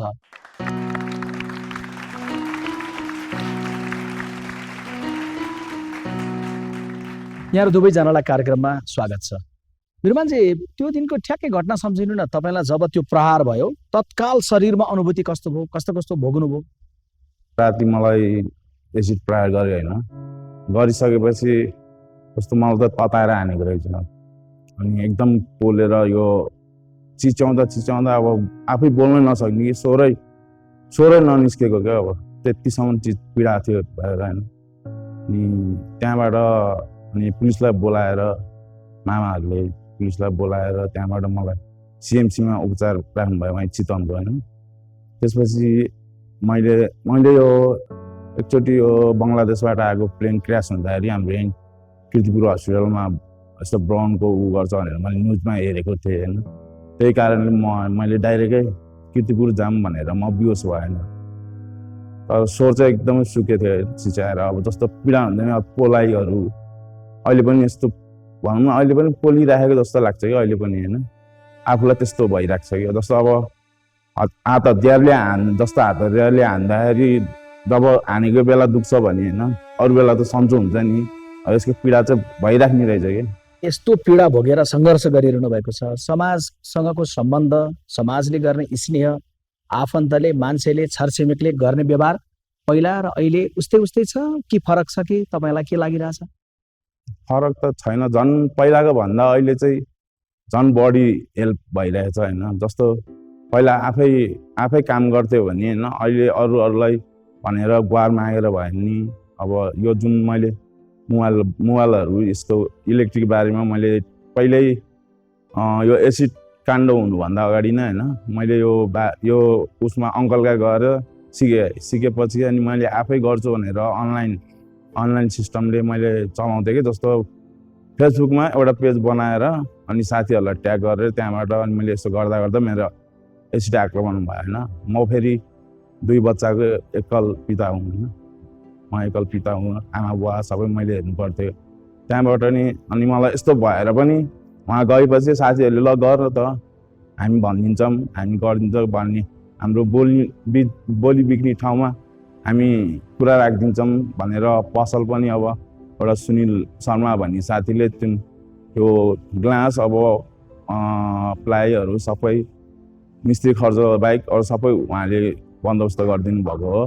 त्यो चाहिँ अहिले बिस्तारै तिर्दैछौँ हामीले होइन। एउटा चाहिँ के हो भने अब त्यही हो, ऋण चाहिँ अलिक बढी लाग्यो होइन, धेरै खर्च भयो मेरो। पटक पटक अपरेसन गरेर आउनु पऱ्यो, फेरि पनि जानुपर्छ, अझै उपचारको छ मेरो होइन। त्यही भएर साथीहरू जस्तो अब भनौँ न, एउटा सुनिल भन्नुभयो, एउटा विजय भन्नुभयो, यिनीहरूले चाहिँ एकदमै मलाई हेल्प गरिरहेको छ। र अनि जुन म बिरामी हुँदाखेरि हस्पिटलमा हाम्रो इसा गुरुङ दिदी, खुसी राई दिदी, अनि चितानेङमा दिदी, अनि विदेशमा बस्ने साथीहरूले धेरै हेल्प गरेको, उहाँहरूलाई चाहिँ मैले सम्झिरहेको छु र धेरै धेरै धन्यवाद पनि दिन चाहन्छु। किनभने उहाँले मलाई सहयोग नगरेको म यहाँ बाँच्न नलागे। म नबाँच्नु भनेको नि हाम्रो परिवारको 4 जना मर्नु हो होइन, एउटा बुवा, एउटा आमा, एउटा छोरा, एउटा छोरी। त्यही हो, मर्न सजिलो हुन्छ, बाँच्न चाहिँ अलिक गाह्रो हुन्छ। त्यही पनि सङ्घर्ष गरेर अगाडि बढिरहेको छु होइन। अनि जस्तो हाम्रो उज्जवल विक्रम थापाज्यूले होइन सबै नानीहरूलाई उहाँहरूलाई जागिर रोजगारीहरू दिनुभयो होइन, मेरो नि प्रोसेस गर्दै हुनुहुन्छ उहाँले। डाक्टर साहब, कैयौँको जीवन जोगाउनु भएको छ, यहाँ समक्ष आइपुग्दै गरेको क्षणमा शरीरमा कति असर गरेको, कस्तो कस्तो प्रकारको अवस्थामा पुगेको बिरामी आउनुहुन्छ? पहिलो नम्बर कुरा बुझ्नुपर्ने कुरा चाहिँ यो प्रिभेन्टेबल हो क्या, बर्न क्यान बी प्रिभेन्ट। अब प्रिभेन्टेबल के गर्न सकिन्छ भन्ने कुरा त्यो मेजरतिर अर्को कोही इस्युजहरूमा कुरा गर्नुला होइन। अब अहिले चाहिँ जति पनि एसिड भिक्टिमहरू आउनुहुन्छ हाम्रोमा, त्यो डिफ्रेन्ट स्टोरीबाट आउनुहुन्छ। कसैको अब अफेयरमा होला, कसैको डाउरीमा होला होइन, कसैको कुनै एउटा आफ्नो फ्यामिलीको प्रब्लमले गर्दाखेरि होला, त्यो डिफ्रेन्ट इस्युजहरू हुन्छ। तर कति हुन्छ भनेदेखि चाहिँ एसिडले लागिसकेपछि जो मान्छेले एसिड छ्याप्छ उसलाई थाहा हुँदैन कि त्यो मान्छे चाहिँ मर्छ भनेर। उसले जस्ट इन्टेन्सनली के गरेको हुन्छ भने उसलाई म कुरूप बनाउँछु मात्रै भनेको हुन्छ कि। तर हाम्रो त स्टोरीमा डेथै पनि भइसकेको छ होइन। उसले चाहिँ त्यो छ्याप्ने मान्छेले चाहिँ के गर्छ भने उसलाई मैले मार्नु तरिकाले छ्यापेको होइन कि कुरूप बनाउने तरिकाले गरेको हुन्छ कि, उसलाई थाहा हुँदैन। र अर्को कुरा भनेको उसलाई चाहिँ कसैले छ्याप्ने भनेर लगाएको हुन्छ अथवा ऊ आफैले छ्यापेको हुन्छ, त्यो इस्युज पनि हुनसक्छ, फरक हुन्छ। जस्तो मैले गएर कसै मान्छेले छ्याप्दै भनेर ऊ आफैले छ्याप्नु त फरक हुन्छ, स्टोरिजहरू चाहिँ डिफ्रेन्ट हुन्छ हामी गाउँमा। यो एसिड चाहिँ शरीरमा परेपछि यसले गर्ने त्यो तत्त्व जुन छ नि, त्यो चिज के हो? यो अलिकति समाजलाई बुझ्ने गरी यसको सतर्कताको कुरा बताइदिनुहोस्। एसिड भनेको चाहिँ जस्तो एउटा केमिकल हो, यो एउटा टाइप अफ बर्न्सको, जस्तो फ्लेम बर्न भन्छ, आगोले पोलेको, स्कर्लिङ भन्छ, तातो पानीले पोलेको, अथवा के अरे कुनै एउटा लिक्विडले पोलेको, इलेक्ट्रिक बर्न भन्छ। एसिड बर्न भनेको चाहिँ केमिकल बर्न्समा पर्छ, एउटा टाइप हो। यो केमिकल बर्नमा के हुन्छ भनेदेखि चाहिँ एसिड भनेको एउटा रसायन हो। जस्तो कुनै अब ज्वेल्स पसलमा कुनै धातुलाई पगाल्न पऱ्यो भने एसिडले नै युज गर्छन्। जस्तै अब हाम्रो बडीमा कुनै पनि एउटा रसायन पऱ्यो भने त त्यसले त पगाल्ने भयो नि त। पगाल्ने भएपछि त्यसले त धेरै डिप पनि जान सक्ने हुन्छ। त्यसमा पनि केमा डिपेन्ड गर्छ भने कति भागमा पऱ्यो एउटा। अर्को कुरा चाहिँ कति कन्सन्ट्रेसन छ एसिडमा। युजली हामीले घरमा युज गर्ने जस्तो फिनलहरू पनि काइन्ड अफ एसिड हो, जस्तो कार ब्याट्रीहरूमा युज गर्ने त्यो पनि एसिड हो। तर कन्सन्ट्रेसनमा फरक पर्छ र यसले कुन पार्टमा परेको छ हाम्रो जिउमा भनेर डिपेन्ड गर्छ क्या, कति क्षति गर्ने भन्ने कुरा। कसैले कसैमाथि एसिड प्रहार गरेर यस्तो कर्म नगरोस् भन्ने हाम्रो प्रयत्न हो। तर सँगैमा फेरि हामीले जानकारी पनि पाइराख्नु पर्यो कि यसबिचमा घटना भइहाल्यो भने के कस्तो व्यवस्थापन छ भनेर। हामी कहाँ चाहिँ सुविधा व्यवस्थापन के कस्तो छ उपचारको लागि, खास गरी एसिड आक्रमणको विषयमा? पहिलो नम्बर कुरा चाहिँ एसिड कोही पनि बडीमा कुनै पनि मान्छेको बडीमा नपरोस् भन्ने नै चाहन्छु। अघि सरले भन्नुभएको जस्तै अब परिहाल्यो भनेदेखि पहिलो नम्बर कुरा के गर्नु पर्यो भने पानी खनाउनु पर्यो। पानी कस्तो खालको खनाउनु पर्यो भने चिसो र रनिङ ट्याप वाटर हुनु पर्यो, त्यो कन्टिन्युस बग्नु पर्यो। तर एसिडको केसमा चाहिँ के हुन्छ भने एसिड कसैले छ्याप्दाखेरि त फेसबाट बगेर जिउमा पर्न सक्छ, जबकि त्यो फेसबाट पखाल्दाखेरि त्यो अरू भागमा पर्नु नपरोस्। जस्तो हातमा पर्दाखेरि हातबाट बाहिर जाओस् क्या एसिड चाहिँ, किनभने त्यो एसिडमा त वाटर पनि मिसिएको हुन्छ, त्यसले फेरि अरू बडीमा टच गऱ्यो भने फेरि त्यो अरू बडीमा पनि इन्फेक्ट हुन के अरे अफेक्ट गर्न सक्छ। र त्यो भयो। दोस्रो नम्बर कुरा भनेको चाहिँ कस्तो हुन्छ भने कुनै पनि अब अङ्गमा परिहाल्यो एसिड भनेदेखि चाहिँ पखालिसकेपछि तुरुन्तै हस्पिटलमा गएर उसलाई रिससिटेसन भन्ने हुन्छ कि फ्लुइड रिससिटेसन भन्ने हुन्छ कि त्योहरू दिनुपर्ने पनि हुनसक्छ। त्यसले गर्दाखेरि चाहिँ के हुन्छ भने हाम्रो बडीमा एउटा पेनको कम हुन्छ पखाल्दै गइसकेपछि। अरू कुरा भन्दाखेरि चाहिँ तपाईँको जुन हाम्रो ट्रिटमेन्टको आउटकम हुन्छ नि त्यसमा पनि फरक पर्न जान्छ। एसिडको आक्रमणमा परेको मान्छेलाई उपचार गर्न अस्पताल पुर्याउनु अगाडि सामान्य रूपमा भनिदिनुहोस् न यसमा यसलाई हाम्रो भाषामा भन्दाखेरि फर्स्ट एड भन्छ, प्राथमिक उपचार भन्छ। पहिलो नम्बर कुरामा के हुन्छ, रिमुभ द सोर्स भन्छ, त्यो ठाउँबाट हटाउनु पर्यो। अब केमिकल पनि हटाउनु पर्यो अनि मान्छेलाई पनि हटाउनु पर्यो। दोस्रो नम्बर कुरा भनेको उसको कुनै पनि जोयल्सहरू लगाउनु छ, इयरिङहरू होला अथवा घडीहरू होला, त्यो पनि निकाल्नु पर्ने हुन्छ, किनभने त्यो कन्ट्याक्ट भइराख्यो भने स्किनमा बडी डिप हुनसक्छ क्या बडीमा। अब तेस्रो नम्बर कुरा अघि मैले भने रनिङ वाटर कन्टिन्युस लगाउनु पर्यो। त्यो कति लगाउने भन्दाखेरि चाहिँ 20 देखि 30 मिनटसम्म लगाउनु पर्यो, तर नर्मल टेम्परेचर हुन्छ, जस्तो 15-21 डिग्री सेल्सियसको हुनु पर्यो। त्यसले त्यो तर तातो पानी चाहिँ हुनु भएन। त्यो कस्तो हुन्छ कहिलेकाहीँ चाहिँ तराईतिर अब पानी त तातिराखेको हुन्छ, त्यो चाहिँ गर्नु भएन, त्यो लगाउनु भएन। रनिङ वाटर हुनु पर्यो, 20 देखि 30 मिनट्स लगाउनु पर्यो। त्यसपछि बिरामीलाई सक्दो नजिकको अस्पतालमा पुऱ्याएर फ्लुइड रिसर्चिटेसन भनेको त्यो सलाइन पानीहरू हामी चढाउँछौँ नि, त्यो हेरी चढाउनु पर्यो। त्यसपछि हाम्रो टर्सियरी सेन्टर कहाँ हुन्छ अथवा नजिकको कहाँ बर्न केयर सेन्टर हुन्छ त्यहाँ पुऱ्याउनु पर्यो। अस्पताल पुर्याइसकेपछि हुने उपचारको प्रक्रिया छ नि, त्यो बिरामीको सुधार भएर कुन अवस्थासम्म, कस्तो कन्डिसनकोलाई कस्तो अवस्थासम्म पुर्याउन सकिन्छ भन्ने? अब यो चाहिँ पहिलो नम्बर कुरामा केमा चाहिँ डिपेन्ड गर्छ भने सुरुमा हामीले फर्स्ट एड गरेकै गरेन। त्यो इनिसियल फेज चाहिँ कस्तो हुन्छ भने जति सक्दो चाँडो अथवा विदिन 24 आवर्स हामीले फर्स्ट एड प्राथमिक उपचार गरेकै गरेनौँ, त्यो चाहिँ एकदमै इम्पोर्टेन्ट हुन्छ। त्यसले गर्दाखेरि पेसेन्टको आउटकममा डिपेन्ड गर्छ। उसले जस्तो पानी खनायो उसको सर्जरी गर्नु नपर्ने पनि हुनसक्छ, पानी खनायो त्यस पनि उसको डिप हुँदै गयो भने सर्जरी नै गर्नुपर्ने हुनसक्छ। त्यो पहिलो सुरुमा हामी त्यस्तो खालको फेजलाई बर्न सक फेज भन्छौँ, त्यो चाहिँ इम्पोर्टेन्ट हुन्छ। जस्तो थोरै जलेको छ मान्छेलाई तर त्यसले गर्दा पनि घातक हुनसक्छ कि एसिडले। जस्तो अलिकति अब फेसमा त परेको भने केही पनि हुँदैन, निको हुन्छ भन्ने हुन्छ नि हाम्रो एसिड अट्याक गर्दाखेरि। त्यसले एसिड फेसमा परिसकेपछि आँखामा परेको हो कि होइन, कानभित्र परेको हुन केही छ कि छैन, कान पनि हेर्नु पऱ्यो। अब नाकबाट इनहेल गरेको छ कि छैन, कसैले पिएर पनि आएको हुनसक्छ, त्यो थाहा हुन सक्दैन नि बाहिर हेर्दाखेरि होइन। कति अब हामीले कहिलेकाहीँ अब युजली वर्किङ प्लेसमा एसिड राखिरहेको हुन्छ अनि थाहा हुँदैन, गएर घुट्टो खाइदिरहेको हुन्छ, इनहेल गरिरहेको हुन्छ, तर पानीमा नखाइरहेको हुन्छ, कतिले बोतलमा राखिरहेको हुन्छ होइन। फिनलहरू त अब सफा गर्न राखिरहेको त्यो पिइरहेको हुन्छ, त्यसले भित्र गएर अर्ग्यानहरू त ड्यामेज गर्छ नि, त्यो कुराहरू एकदम इम्पोर्टेन्ट कुराहरू छ। त्यसले गर्दाखेरि हाम्रो डिजिजमा चाहिँ डिजिजभन्दा डिजिजको आउटकममा चाहिँ कति असर गर्छ भन्ने फरक पर्छ। बिरमानजी तपाईँले त्यो डाक्टर साहबबाट सुन्नुभयो नि, एसिडको आक्रमण हुने बित्तिकै यो गर्नुपर्छ अथवा हेल्प गर्नेले यो गर्नुपर्छ, तपाईँ आफैले भोगेको डाक्टर साहबले भनेअनुसारकै तपाईँले पनि गर्नुभयो? उहाँले भन्नुभएको चाहिँ मेरोमा भएन, किनभने म र मेरो छोरा मात्रै कोठामा थियो, राति 1 बजे हानेको भएर त्यो बारेमा ज्ञान पनि थिएन, ज्ञान पनि थिएन, हामीले सुनेको पनि थिएन होइन। नेपालमा त मैले सुनेकै थिएन त्यतिखेर, इन्डियामा चाहिँ घटना भएको भनेर सुन्थ्यो तर नेपालमा चाहिँ सुनेको थिएन मेरो हुँदा पनि के। त्यतिखेर फेरि उहाँले भन्नुभएको प्राथमिक उपचार हुन्छ नि त्यो पनि गर्न पाएन, म एक्लै, म र छोरालाई थाहा छैन, अब कोही थिएन त्यहाँ राति। फेरि अनि माथि मामाहरू बस्नुभएको थियो, अनि मामाहरू 1 घन्टापछि झर्नु भयो कि, उहाँहरू सुतिसक्नु भएको थियो, बल्ल झर्नु भयो। झरेपछि बल्ल हस्पिटल गएर उहाँहरू पखाल्यो, सानो पानीले पखाल्यो। त्यतिखेर चाहिँ मलाई थाहा पाएँ, नत्र मेरो यति धेरै चाहिँ जल्थेन होला होइन, त्यहीँ प्राथमिक उपचार गरेको भए यति धेरै जल्थेन होला, त्यतिखेर थाहा भएन, अनि त्यही भएर अलिक धेरै जल्यो। डाक्टर साहब कार्यक्रम ऐना हेरिरहनुभएका सबैले डाक्टर साहबबाट के थाहा पाइरहनु भएको छ भने यसको उपचार यसरी हुन्छ त थाहा पाइरहनु भएको छ, तर सबैलाई चासो के पनि छ भने उपचार कति महँगो छ, उपचारको उपलब्धता के छ, राज्यको यसमा साथ के छ? अब यो बर्नको उपचार भनेको हाम्रो नेपालमा मात्रै होइन संसारमै पनि धेरै महँगो छ, एउटा कुरा त्यो बुझ्नु पर्यो। किनभने सर्जरी मात्रै होइन, किनभने हामीले यसलाई कसरी डिभाइड गर्छौँ भने एउटा एक्युट फेजको ट्रिटमेन्ट गर्छौँ, त्यसमा लाइफ सर्भाइभल गर्न सक्छ सक्दैन एउटा त्यो ट्रिटमेन्ट भयो। त्यसपछि रहेको बर्न भइसकेपछि कुरूप हुने अथवा के हुने भन्ने कुरा त्यो लङ टर्म फलोअप भन्छौँ हामी, त्यसको लागि ट्रिटमेन्ट पनि अलग्गै पर्ने हुनसक्छ। ट्रिटमेन्ट त महँगो हुने भयो, तर राज्यले के गरिरहेछ भन्ने कुरा हो। राज्यले अहिलेसम्म हामीलाई केही पनि सहयोग गरेको छैन, भएको पनि छैन, तर जति पनि अहिले पहलहरू गरिदिइराख्नु भएको छ, जस्तो हाम्रो उज्जवल विक्रम सरले जति धेरै यसको लागि गर्नुभएको छ त्यो एकदमै राम्रो नै, एकदमै अब राम्रो भन्दा नि अति नै राम्रो भन्नुपर्ने हुनसक्छ होइन। त्यो एकदमै उहाँको लागि र देशको लागि नै ठुलो कुराहरू भइरहेछ।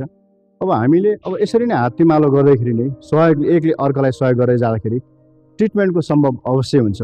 तर अब हाम्रो कीर्तिपुर अस्पतालमा कुनै पनि बिरामीहरू कसैलाई पनि नपरोस् पर्ने चाहिँ, यदि आउँदाखेरि कोही मान्छेहरू गरिबहरू त्यस्तो खर्चिलो भएर ट्रिटमेन्टै हामीले पाइनौँ भनेर फर्किनु परेको चाहिँ छैन। हामी जसरी पनि उपचार गरेरै छौँ। कहिले पनि मेरो अघिल्तिर अब एसिडबाट जलेको कोही नआउन्, उपचार गर्नु कसैको नपरोस् भन्ने खालको समाज बनाउनलाई चाहिँ के गर्नुपर्छ होला? एउटा डक्टरले दिने एडभाइस के हुन्छ? त्यो प्रेस्क्रिप्सनमा चाहिँ के लेख्नुहुन्छ? समाजको नाममा, राज्यको नाममा, राजनीतिक दलका नाममा, हामी सबैका नाममा? अब हामीले ल पास गर्यो देशले होइन, अब अस्ति थाहा छ सबैलाई, हामीलाई थाहा छ नि, तर इम्प्लिमेन्टेसन कतिको छ त? त्यसलाई मोनिटरिङ कसरी लेभलमा गर्ने? जस्तो अघि मैले भने जस्तो वर्कसपहरूमा कार ब्याट्री हुन्छ, त्यसलाई कसरी युज गर्ने? जस्तो त वर्करहरूलाई त जसरी पर्न सक्छ। जस्तो म पनि एज अ साइन्सको स्टुडेन्ट हो, पहिला मलाई पनि एसिड परेको थियो, तर हामी पनि ल्याबमा त काम गरेर आएको नि त। त्यसलाई कसरी ह्यान्डल गर्ने भन्ने कुरा एउटा कुरा भयो, त्यो चाहिँ एक्सिडेन्टल कुरा भयो क्या। अब अर्को कुरा इन्टेन्सनल कुरा भने चाहिँ एसिड अट्याकको कुरा भयो क्या। अब त्यसमा त हामीले कानुनी उपचार जो मान्छेले गर्छ त्यो मान्छेलाई कानुनी उपचार कसरी गर्न सक्छौँ भन्ने कुरा, जस्तो कुन पार्टमा गरेको छ भन्ने कुराहरूमा त्यसमा डिपेन्ड छ नि त। हाम्रो लहरू छ नि त, ल मात्रै बनेर भएन कि, लले इम्प्लिमेन्ट पनि हुनु पऱ्यो नि त। जस्तो अब हाम्रो चाहिँ ल पास भयो भन्ने अहिले चाहिँ, अनि तर भोलि गएर त्यो कानुन त इम्प्लिमेन्ट भएन भने त अलिकति गाह्रो हुन्छ कि जस्तो लाग्छ नि त। एसिड आक्रमणको अमानवीय चित्रहरू अनि यसका विरुद्ध आत्मविश्वासका साथ लडिरहेको सङ्घर्षको कथाहरू हामी कार्यक्रम ऐनामा देशको तस्बिर हेर्ने क्रम जारी राख्नेछौँ। आउनेछौँ केही बेरको विश्रामपछि। डाक्टर साहब, कार्यक्रममा सहभागिताको लागि यहाँलाई बिरमानजी दुवैलाई धन्यवाद दिन्छु।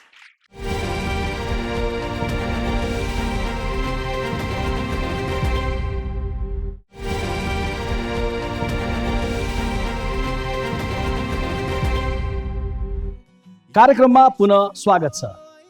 मित्रहरू, एसिड आक्रमणका पीडितहरूले भोग्ने मानसिक पीडा, परिवार र समाजमा गर्नुपर्ने सङ्घर्ष, कहिल्यै नमेटिने दागले बल्झाइरहने तितो सम्झना भुलेर अघि बढ्न सजिलो छैन। आक्रमण गर्नेहरू धेरैजसो घटनामा चिनेकै आफ्नै मान्छेहरू हुन्छन्। त्यसैले शारीरिक मात्रै होइन, मानसिक पीडा पनि उत्तिकै हुन्छ।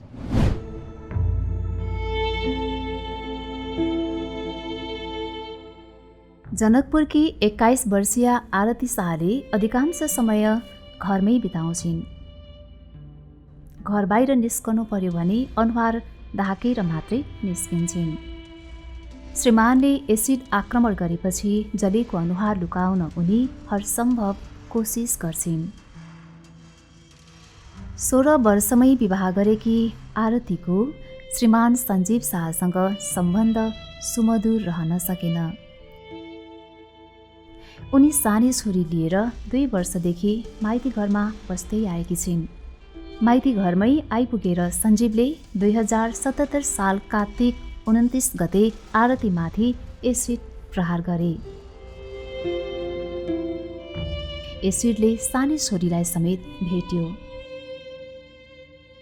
धेरै दर्द भेलै, एगो मरतेके जिन्दगीमे जे नहि उम्मीद रहै से हम जीबै, बहुते तकलीफ भेलै, दुखाइए कनिका ई सब धेरै दुखाइए, एम्हर नहि घूमिए, ये हाथ नहीं उठी ना गर्दन नहीं उठी, बोरी छिटाइए कनिका अति टाइट करी।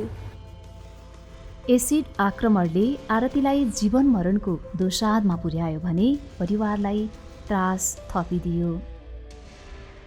यसलाई हादसा भयो नि त म जनकपुरबाट धेरै डर लागेको थियो। पप्पा मम्मी गइहाले काठमाडौँ, म भनिरहेको छु कोही पनि आउँछ मलाई पनि हालिदिन्छ। म डरे, म नानी हो यो भागिहाले, सीतामढी मेरो नानीको घर हो, म नानी हो यो गइहाले। मलाई धेरै डर लाग्थ्यो, यहाँ कोही आउँछ मलाई राखिदिन्छ, म नानी हो यो 1 महिना रह्यो, म घरसे बाहिर ननिक्ली, मलाई धेरै डर लाग्थ्यो। एसिड आक्रमणपछि आरतीका दुःख अझै थपिएका छन्। राम्रोसँग शरीर चलाउन मिल्दैन, धेरै तातोमा बस्न वा घर बाहिर हिँड्न असहज छ। छोरीको पीडाले गलेकी आमा सुनिता देवी शाह आरतीको जीवन सहज भइदियोस् भन्ने कामना गरिरहन्छन्। सपना तो ये है हमारे बेटी के से अच्छा खासा नौकरी मिल जाए, अच्छा से रहे, ओकरा कभी भी तकलीफ आब होले से हो गए, लेकिन अब ओकरा कभी तकलीफ होए के न चाहिए। माने कोई दुख सुख होए कतु होए तो हर समय में सरकार के मदद रहे के चाहिए। आफ्नै भविष्य छोरी र परिवारलाई लिएर आरतीका सपना र रहर छन्। 2078 साल साउनदेखि प्रदेश 2 सरकारको मुख्य न्यायाधिवक्ताको कार्यालयमा आरतीले जागिर पाउने पक्का भइसकेको छ। तर उनलाई एसिड आक्रमणको पीडा सम्झिँदा अपराधीका रूपमा पतिलाई जनकपुर सहर घुमाएको हेर्ने रहर छ। हमरा ओका त उम्र के सजा का देबे करी, मगर मैं ये संगति में तो कथी ओका हाथ में गोय में गर्दन में सिक्का लगा के पूरा जनकपुर में घुमावे के। अब हामी यस्ता 2 व्यक्तित्वसँग कुराकानी गर्नेछौँ जसमध्ये एकको परिचय नै एसिड आक्रमणका पीडितहरूको भरपर्दो सहयोगी भएको छ भने अर्का व्यक्तित्वले कसैले थाहा नपाउने गरी पीडितलाई सहयोग गरिरहनु भएको छ। आउन स्वागत गरौँ अभियन्ता उज्जवल विक्रम थापा र कलाकार सञ्चिता लुइटेललाई।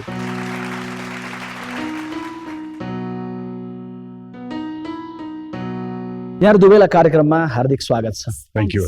उज्जवलजी, नाम उज्जवल छ अनि एसिडमा आक्रमणमा पर्ने क्रम रोकियोस् भन्ने सङ्कल्पका साथ अभियानमा सामेल हुनुहुन्छ र जो अँध्यारोमा परेका होलान् तिनको भविष्य उज्जवल बनाउन समर्पित पनि हुनुहुन्छ।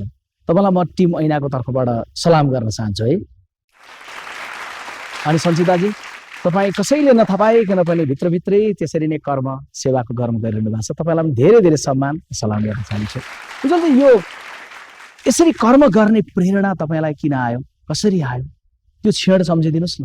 15 फेब्रुअरी 2015 आज मेरो प्रेरणाको स्रोत भनौँ या अनुहार भनौँ, हाम्रो सङ्गीता मगरजी यी हुनुहुन्छ।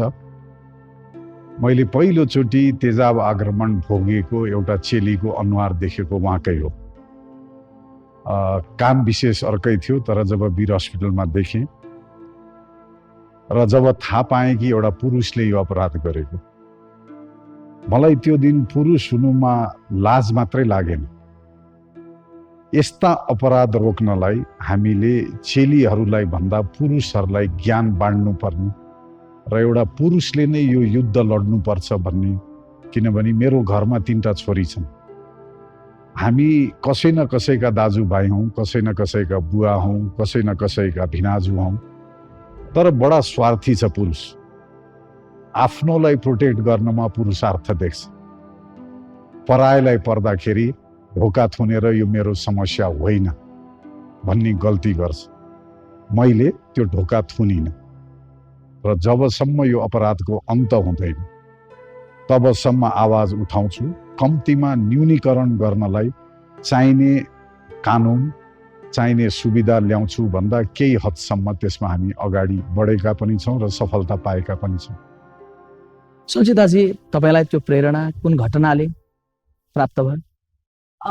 जहिले पनि कुनै पनि घटना घट्थ्यो, घटना घटेको देख्दाखेरि मन चसक्क चाहिँ हुन्थ्यो, तर त्यहाँ गइहाल्ने त्यो एउटा वातावरण पनि हुने थिएन। र भनौँ भने म चलचित्रकर्मी, चलचित्रमा यति धेरै व्यस्त भएँ, मनमा चसक्क लाग्थ्यो, टेलिभिजनमा देख्दा पीडा लाग्थ्यो, समाचारहरू सुन्दा पीडा हुन्थ्यो। एउटा घटनाक्रममा मेरो उज्जवल विक्रम थापाज्यूसँग भेट भयो सिन्धुलीमै, अनि त्यहाँ भेट हुँदाखेरि उहाँले जुन प्रकारले कामहरू गरिरहनु भएको थियो अनि धेरैजनाले मलाई उहाँको विषयमा कुराहरू सुनाइरहेको थियो। अनि त्यही बिचमा चाहिँ एकजना क्यान्सर पीडित बहिनीको उपचारको लागि भन्ने किसिमको कुराकानीहरू भयो। अनि उहाँले मलाई फोन गर्ने बित्तिकै मसँग अरू कुनै काम छैन, म तुरुन्त हजुरको साथमा रहन्छु र जबसम्म यो कामको निम्ति हजुर अगाडि बढ्नुहुन्छ म हजुरसँग सधैँ रहन्छु भनेर उहाँलाई मैले त्यति बेला नै भने र म त्यो समयदेखि लगभग 6 वर्ष भयो म उहाँसँग नै छु हरेक काम। तपाईँले आफूले देख्नुभयो कस्तो कस्तो घटनाहरू? यहाँ उपस्थित जतिजना हुनुहुन्छ यहाँहरूले जुन भिडियो देखाउनु भयो, मैले सायद नदेखेको दृश्य केही पनि छैन। एउटा परिवारले आफ्नो चेलीबेटीको या छोराको पीडा देखेको छ। मैले दर्जनौं देखेँ र नजिकबाट देखेँ। यहाँ उपस्थित हुनुहुने र यहाँ नहुनेहरू सम्पूर्णलाई सोध्नुभयो भने सहानुभूति नदेखाउने व्यक्ति एकजना म मात्रै हो। त्यसको प्रष्ट कारण के भने जुन दिनदेखि मैले उहाँहरूलाई देखेँ त्यो अनुहार त्यही थियो। मैले त्योभन्दा अगाडिको अनुहारै देखेको थिइनँ। त्यसैले मैले उहाँहरूलाई कहिले पनि दुईटा फेस भएको ह्युमन बिइङमा जजै गरिनँ।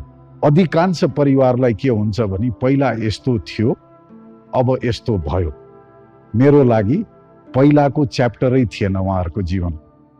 मैले जुन दिन उहाँहरूलाई देखेँ त्यो दिनदेखिको आजसम्मको च्याप्टर वही छ।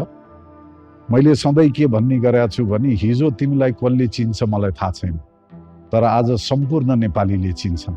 यो यात्रामा मैले विशेष गरी हजारौं नेपाली गुमनाम नेपाली छन् जसले नाम लिन चाहेनन्।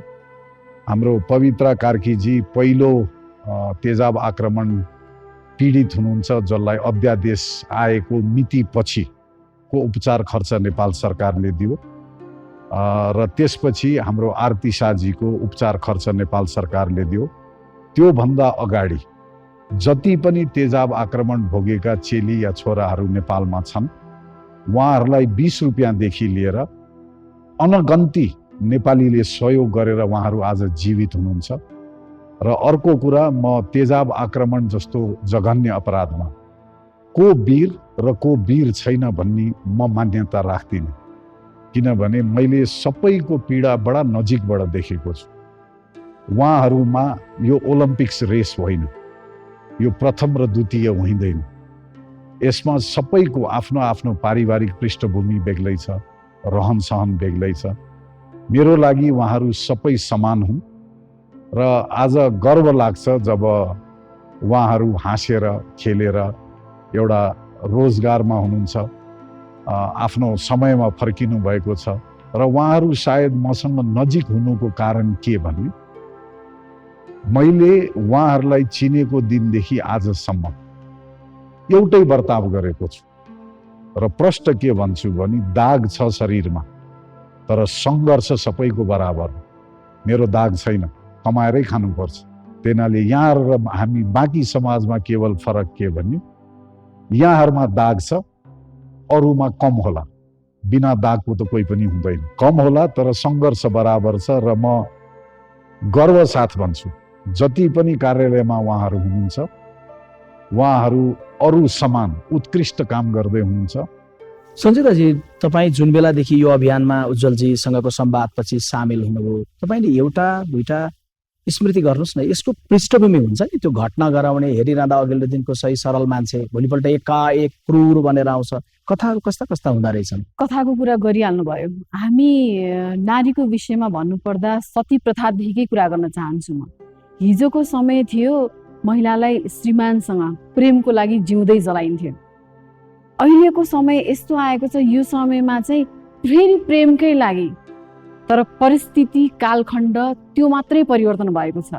बाँकी कुरा त कस्तो भने हिजो श्रीमानको लागि स्वीकार्य होस् अस्वीकार्य होस्, धर्मको लागि होस् प्रेमको लागि होस्, बस्नै पर्छ भनेर जलाइन्थ्यो भने आज चाहिँ समाजमा हिँड्दा हिँड्दै मेरो श्रीमतीले मैले भनेको मानिन अथवा मैले त्यसलाई मन पराएँ त्यसले मेरो कुरा टेरिन, एउटा यो यस्तो असहज कुरा छ। मान्छेको अनुहार बिगारेर कुरूप बनाएर जीवनभरि चाहिँ त्यो झुकेरै बसोस्, त्यो डराएरै बसोस्, मरेरै बसोस्। जीवित मान्छे जिउँदाखेरि सास लिएर बस्छ, तर जब एसिड लाग्छ, म अहिले धेरै बहिनीहरूलाई दिदीहरूलाई सबैलाई जसलाई पनि भेट्छु जतिखेर पनि पोलिरहन्छ भन्नुहुन्छ। त्यो पोलाइ के अब सधैँ भोगि नै रहने त? जति बेला पनि भोगिरहने पर्ने पीडा चाहिँ बढी जसो पाइएको छ। पछिल्लो समय हामी त्यो आरतीको उता जनकपुरमा जाँदाखेरि पनि मैले आरतीसँग, आरतीको आमासँग, आरतीको छोरीसँग कुरा गर्दा मैले तीनटै जेनेरेसनसँग कुरा गर्दा आरतीको पीडा भनेको म जलिरा हुन्छु, मलाई दिदी पोलिरहन्छ, ओर्किँदा पोल्छ, फर्किँदा पोल्छ, मान्छेले मलाई हेर्दा पोल्छ, घरमा आफन्त नातागोता आउँदा कुराले पोल्छ, टेलिभिजनमा मेरो बारेमा त देखाइन्छ, मान्छेले बिचारा भन्छन्, फेरि म बाहिर निस्किँदाखेरि फेरि मेरै विषयमा कुरा हुन्छ, मलाई त्यसले पनि पोल्छ। त्यो पनि एक किसिमको पीडा भइरहेको हुन्छ। फेरि त्यो सानो छोरी, मैले अगाडि पनि भनेको थिएँ यो कुरा, त्यो 3 वर्षको बच्चाले मेरो बाउलाई काट्छु भनेर मेरो काखमा बसेर त्यो बच्चाले भन्यो। अब छोरीले यो समाजमा आफ्नो बुवालाई कसरी हेर्ने, काकाहरूलाई कसरी हेर्ने, आफन्तहरूलाई कसरी हेर्ने, साथी सर्कलमा हिँड्दा कसरी हिँड्ने, मलाई चाहिँ त्यो बच्चाको पीडाले अझ विशेष पोलिरहेछ। किनभने उसले त्यो इन्टेन्सन नै बुझेको छैन। 3 वर्षदेखि अब त्यो बच्चा भोलिको समयमा 16-17 वर्ष पुगुन्जेलसम्म र पछाडिको जीवनसम्म नमरुन्जेलसम्म आमाको नामबाट एउटा टर्चरमा बस्नुपर्छ, सँगसँगै आफूलाई पनि हात जलेको पीडा पनि भोगिरहनु पर्यो। त्यसले गर्दा यो चिज नहुनुको मेन कारण भनेको चाहिँ विवेक साह्रै हरायो। विवेक हराएकै कारणले समाजमा यस्ता किसिमका घटनाहरू घटेको जस्तो लाग्छ। उज्जवलजी, उहाँले अहिले भने जस्तो सानो बालिकामा परेको मनोवैज्ञानिक कुराको पाटो भन्नुभयो। म तपाईँबाट कानुनको कुरा पनि जान्न चाहन्छु, त्योभन्दा अगाडि मनको कुरा जान्न चाहन्छु। त्यो भनेको के भने तपाईँ अभिभावक पनि हुनुहुन्छ, एसिड आक्रमणमा परेका धेरैको, उहाँहरूले आफ्नो आत्मविश्वास अब यो घटना पछाडि यसरी जीवन जिउने हो भनेर सोचिरहनु भएको, तपाईँसँग सेयर गर्नुभएको हुन्छ नि आत्मविश्वासको एउटा दुईटा आत्मविश्वासको कुरा सुनाइदिनुहोस्। मैले 4वटा मुद्दा पहिलो दिनदेखि मैले उठाएको। नम्बर 1, यो घातक पदार्थ हतियारको रूपमा प्रयोग भयो हुनाले बिक्री वितरणमा नियन्त्रण र नियमबन हुनुपर्छ। दोस्रो, जोसुकै चाहे चेली होस् चाहे छोरा होस्, उहाँहरूले अपराध भोग्दाखेरि उहाँहरूको गल्ती केही पनि छैन। त्यसले गर्दा उहाँहरूको उपचारको जिम्मेवारी नेपाल सरकारले लिनुपर्छ। दोस्रो, पहिलो केसमा कलिलो हुनुहुन्थ्यो, एसएलसी दिँदै हुनुहुन्थ्यो, उहाँहरूको शिक्षा र रोजगारको ग्यारेन्टी लिनुपर्छ भनेर मैले आवाज उठाएँ। किनभने यहाँहरूले देख्नुभयो यो अनुहार, मलाई त केही पनि अनौठो लाग्दैन, तर समाजलाई अनौठो लाग्ने भयो हुनाले उहाँहरूलाई प्राइभेट सेक्टरमा जब पाउन गाह्रो थियो। त्यसले गर्दाखेरि रोजगारको ग्यारेन्टी मागे। दोस्रो, आज यही स्टेजबाट म भन्छु, यदि कसैले तेजाब या भनौँ एसिड भन्ने शब्द नेपालको लमा ल्यायो भने, हाम्रो सङ्गीता मगरजी हुनुहुन्छ, 2016मा उहाँले पब्लिक लिटिगेसन केस फाइल गर्नुभयो र पहिलोचोटि नेपालको शब्दकोशमा या भनौँ अदालती शब्दकोशमा तेजाब आक्रमण या एसिड अट्याक भन्ने शब्द उहाँकै केसबाट सुरुवात भयो। त्यसैले she is a history maker as well. अब यो सबै चिजमा हेर्नुहोस्, मलाई व्यक्तिगत रूपमा गाह्रो र साह्रो, एक परिवारलाई समय दिन पाइनँ। किनभने यो जुन फिल्डमा काम गर्छु, मैले मेरो जीवनलाई एम्बुलेन्स सेवा भनेको छु।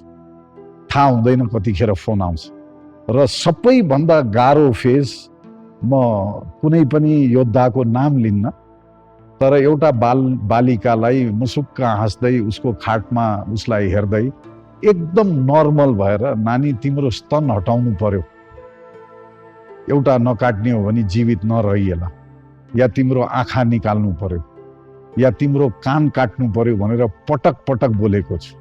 एकदम न्युट्रल, बिना इमोसन बोल्दाखेरिको पीडा मेरो लागि जीवनको सबैभन्दा ठुलो पीडा हो। किनभने मन रुन्थ्यो, तर उहाँहरूको पीडामा मैले शक्ति प्रदान गर्नुपर्ने भएकोले मैले त्यो इमोसन्सहरू देखाउन सक्दिनँ थिएँ। आज मलाई सोध्छन् मान्छेले, दाइको स्ट्रेन्थ के त यो अभियानमा भन्दाखेरि, हेर्नुहोस् यो चेलीहरूलाई, उहाँहरूले भोग्नु भएको पीडा अकल्पनीय छ, कुनै शब्द छैन त्यसलाई व्याख्या गर्न सक्ने। उहाँहरू हाँसेर बाँच्न सक्नुभयो भने उहाँहरूबाट लिएको त्यो खप्न सक्ने पीडा खप्न सक्ने नै मेरो अभियानको शक्ति हो। र हृदयबाट चाहन्छु कि आरती शाह यो देशको अन्तिम एसिड आक्रमण भोगेकी चेली बनौँ र उहाँको छोरी जो 3 वर्षको हुनुहुन्छ। यसको सबैभन्दा गाह्रो पार्ट के छ भने लज्जास्पद भन्छु। आज पहिलोचोटि यहाँको कार्यक्रमबाट भन्दैछु, यत्रा केसेसहरू घटेका छन्। 2015 देखि म आफै इन्भल्भ छु, तर सङ्गीता मगर र बिन्दवासिनी कंसाकार बाहेक कसैको केसको पनि फैसलै भएको छैन, अदालतको फैसला भएको छैन। कस्तो दुर्भाग्यपूर्ण देश छ हाम्रो। यहीँनिर तपाईँलाई सोधौँ न, पछिल्लो कानुन जे आएको छ एसिड आक्रमणको सन्दर्भमा सरकारले ल्याएको, छोटकरीमा भनिदिनुहोस् न, यो कानुनमा के कुरा उल्लेख छ, सबैले बुझ्ने गरी बताइदिनुहोस्। हेर्नुहोस्, तेजाब बिक्री वितरणको नियमबन र नियन्त्रणको अध्यादेश आएको छ, जसमा खुला रूपमा सर्वसाधारणलाई तेजाब बिक्री वितरण गर्न पूर्ण रूपमा प्रतिबन्ध लगाइएको छ। पूर्ण रूपमा भन्नाले यो समाजमा जुन शिक्षित युवा युवती हुनुहुन्छ, यदि यहाँहरूको गाउँमा सहरमा कहीँ होलसेल पसलहरू छ भने गएर सोधिदिनुहोस्, तेजाब पाइन्छ भनेर पाउँछ भन्नुभयो भने कृपया पुलिसलाई जानकारी गराइदिनु होला। त्यस्तै जुन उद्योग र व्यवसायलाई तेजाब चाहिन्छ उहाँहरूको लागि इम्पोर्टदेखि डिस्ट्रिब्युसनसम्मको कानुन छन्। कसैले तेजाब बिक्री वितरण गर्नुहुन्छ भने उहाँले लगबुक मेन्टेन गर्नुपर्छ, त्यसको लागि लाइसेन्स सिडिओ कार्यालयबाट लिनुपर्छ, परिचय पत्र सहित सम्पर्क नम्बर र त्यो तेजाबको खरिदको कारण के हो खुलाएर मात्रै उहाँहरूले तेजाब बिक्री वितरण गर्न पाउनुहुन्छ। यो रह्यो एउटा बिक्री वितरण नियमन र नियन्त्रणको कुरा, जसमा हामी हरेक सिटिजनले एउटा पुलिसको भूमिका खेल्न एकदम जरुरी छ। त्यसपछि आयो फौजदारी मुद्दापट्टि, जहाँ सङ्गीता मगरको अघि मैले भने उहाँको केसभन्दा अगाडि एसिड आक्रमण भन्ने शब्द हाम्रो कानुनी शब्दकोशमा थिएन। त्यसपछि 3 देखि 8 वर्ष घाउचोट हेरेर भन्ने कानुन आयो, जसको अन्तर्गत सङ्गीताजी लगायत पवित्रा कार्कीसम्मको केसमा त्यही कानुन अन्तर्गत फैसला आउँछ। दुर्भाग्यपूर्ण आएको छैन। पहिलो केस आरती शाहको नयाँ कानुन अन्तर्गत छ, त्यसमा पनि मेरो रिजर्भेसन हुँदाहुँदै कस्तो छ भने हाम्रो कानुनमा यदि कसै व्यक्तिले कसैमाथि तेजाब आक्रमण गर्छ भने मिनिमम 10 इयर्सबाट सुरु छ र अब अङ्गको कुरा छ। सङ्घर्ष त गरियो कि चोट हेरेर होइन सोच हेरेर सजाय दिनुपर्छ, तर नेपाली कानुन व्यवस्थामा एउटा आँखा कति, एउटा कान कति, दुईटा आँखा कति भन्ने, त्यही हुनाले यदि कन्ट्याक्ट भएको खण्डमा मिनिमम 10 इयर्स छ, एउटा अङ्ग, एउटा कान, एउटा आँखा, एउटा स्तनमा परेको खण्डमा 15 वर्ष, दुईटा आँखा, दुईटा कान, दुईटा स्तनमा परेको हिसाबमा 20 वर्ष, र यदि तेजाब आक्रमणबाट पीडितको मृत्यु 1 वर्षभित्रमा हुन्छ भने एसिडको केसमा 1 वर्ष राखिएको छ, त्यसलाई आजीवन कारावास यानि 25 वर्ष। त्यसैले प्रोग्रेसिभ छ 10 वर्षदेखि 25 वर्षसम्म। तर फेरि पनि यहाँहरूकै कार्यक्रम अन्तर्गत मेरो अहिले पनि लडाइँ केमा छ भने तेजाब आक्रमण भन्ने अपराध सुनियोजित र वेल प्लान र एक्जिक्युटेड अपराध हो। यो रिसको झोकमा गरिने अपराध होइन। त्यसैले यस्ता मानसिक सन्तुलन गुमेका अपराधीहरूको लागि यदि कसैले कसैमाथि तेजाब आक्रमण गर्छ भने जन्म कैद नै हुनुपर्छ, घाउचोट हेर्नु हुँदैन भन्ने आज पनि अडानमै छु। सञ्चिताजी, अब सरकारले महत्त्वपूर्ण कानुन लिएर आयो। कानुनले कर्म गर्ने त घटना भइसकेपछि हुने भयो, मान्छेलाई सतर्क गराउने त भयो, तर हामी यस्तो समाज बनाउने छलफल बहस गर्दैछौँ नि, घटनै नहोस् कसो गर्ने होला? तपाईँ एउटा कलाकारको रूपमा कसरी प्रेरित गर्न चाहनुहुन्छ समाजलाई? अझै पनि मान्छेहरू यो कुरा थाहा पाएर यति धेरै घटना भइसक्दाखेरि पनि बुझिरहेको छैन। अघिकै कुरामा म जोड्न चाहन्छु, मान्छेमा विवेक हराइसकेको छ। जबसम्म विवेक मान्छेमा आउँदैन, हामीले अर्कोलाई चोट पुर्याउँदाखेरि त्यसलाई गाह्रो हुन्छ। यो चोट यस्तो चोट हो जुन जीवनभर भोग्नुपर्छ। यदि हरेक व्यक्ति विवेकशील भयो भने यस्ता किसिमका घटनाहरू सायद नघट्ला। चेतनामूलको निम्ति सिनेमाहरू पनि बनिरहेको हुन्छ, हामी नाटकहरू पनि समय समयमा सडक नाटकहरू पनि देखाइरहेका हुन्छौँ। यति राम्रो कार्यक्रम तपाईँहरूले बनाएर चेतनाकै निम्ति कार्यक्रम बनाइरहनु भएको छ। यो कार्यक्रम हेरेर पनि ओहो यस्तो पनि हुँदो रहेछ, यसरी हामीले आफ्नो आवाज उठाइदिइसकेपछि मान्छेले बुझ्दो पनि रहेछन् भन्ने किसिमको कुराकानीहरू त आउँछ नै। बारम्बार मलाई मनमा छोइरहने कुरा भनेको त्यो महिला जसलाई पीडा भयो, त्यो महिलालाई घरले हेर्ने दृष्टिकोण, समाजले हेर्ने दृष्टिकोण र हरेक समय बाँचुन्जेल जीवनभर उसले भोगिरहनु पर्ने पीडा र केही समयपछि एउटा उसले चाहेको चिज। आरतीको मम्मीको कुरा गर्दा अब मेरो छोरीलाई कसले बिहा गर्छ त, जुन सम्भावना न्यून छ। आरतीको छोरीको केस, भोलि उसले जुन पुरुषसँग विवाह गर्छ, विवाह भए पश्चात उसलाई सोधिने प्रश्नहरू, यो त लामो समय जाने कुराहरू हो।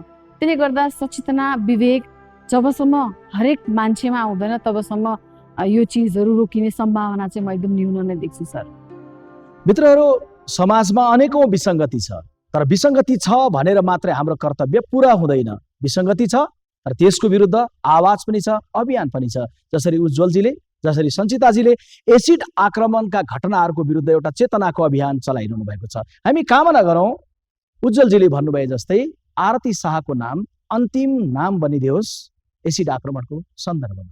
कार्यक्रममा हामी आउनेछौँ केही बेरको विश्रामपछि। उज्जवलजी तपाईँलाई र सञ्चिताजी तपाईँलाई दुवैलाई धेरै धन्यवाद दिन चाहन्छु। नमस्कार। Thank you.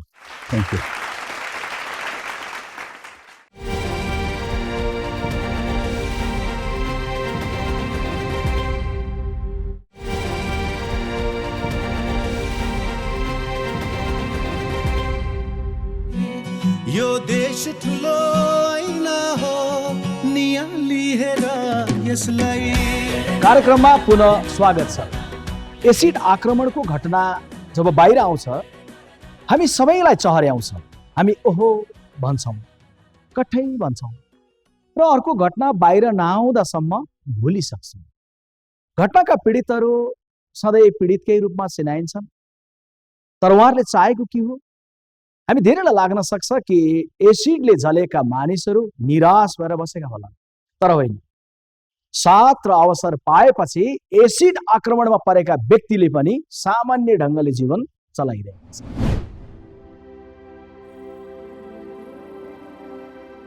जीवनको गोरेटोमा जोडिएका सम्बन्धहरूमा उतार चढाव आइरहन्छन्। घृणामा बदलिएको सम्बन्ध जीवनका लागि निकै भारी पर्न सक्छ। यस्ता सम्बन्धले असह्य पीडा दिन्छन्, तर पनि जीवनको प्रवाह रोकिँदैन।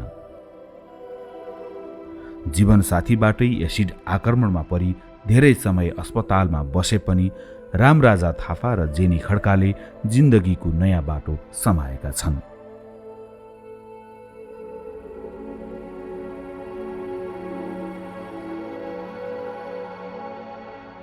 दोलखाकी जेनीले 15 वर्ष पनि नपुग्दै काभ्रेका विष्णु भुजेलसँग प्रेम विवाह गरिन्।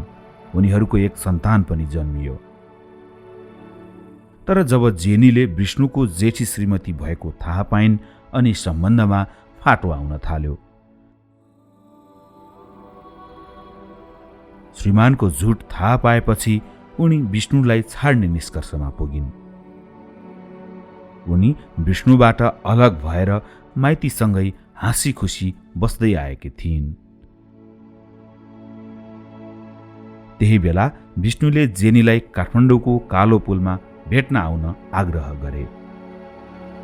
2076 जेठ 1 गते साँझ जेनीले विष्णुलाई भेटेपछि भनाभन सुरु भयो। आफूलाई छोडेको रिस साध्ने योजना बनाएर आएका विष्णुले जेनीमाथि एसिड प्रहार गरे। 1.5 महिना अस्पतालमा उपचार गराएपछि जेनी शरीरभरि दाग र मनभरि पीडा बोकेर फर्किइन्। तर उनलाई सहयोगी मनहरूले दुखी भएर बस्न होइन, हिम्मतका साथ अघि बढ्न हौस्याइरहे। अहिले जेनी कुमारी बैंकमा जागिर खान्छिन् र विभिन्न सामाजिक गतिविधिमा सक्रिय छिन्।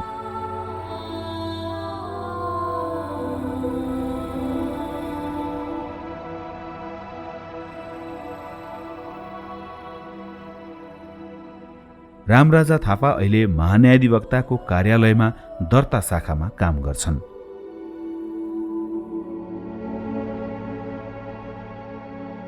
उनी एसिड आक्रमणमा पर्नुभन्दा पहिले गाडी चलाउँथे। उनले 2069 सालमा धादिङकी प्रमिला न्यौपानेसित प्रेम विवाह गरेका थिए। उनीहरूका एक छोरा पनि छन्। तर श्रीमान श्रीमती बीच सुरु भएको खटपट अपराधमा पुगेर टुङ्गियो। 2076 फागुनमा श्रीमतीले एसिड प्रहार गरेर रामराजालाई शारीरिक रूपमा मात्र होइन मानसिक रूपमा समेत आक्रमण गरिन्। छोरोलाई भेट्न त मन त भइहाल्छ हैन। म अब आफ्नो छोरोलाई आफ्नो छोराछोरीमा जो माया त जसको नि हुन्छ हो किन माया त अब उसको श्रीमतीको नि हुन्थ्यो हुन त अब उसले नै त्यस्तै गरेपछि कसरी माया गर्नु र मैले अब आफ्नो छोरालाई भेट्न त अहिले पनि मन छ, भेट्न पायो भने त भेट्ने नै हो। एसिड आक्रमणपछि रामराजाको 8 चोटि शल्यक्रिया भइसकेको छ। चिकित्सकका अनुसार उनको उपचार अझै लामो समयसम्म चल्नेछ। तर पनि उनी जीवनको लय समात्दै अघि बढिरहेका छन्।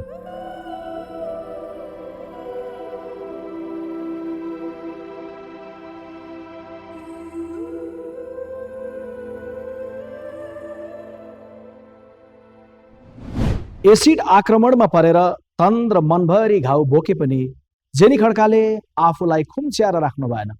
उहाँ अहिले योग्यता अनुसारको काम गरिरहनु भएको छ। आउनुहोस्, जेनी खड्का आज हाम्रो माझमा उपस्थित हुनुहुन्छ, उहाँलाई स्वागत गरौँ।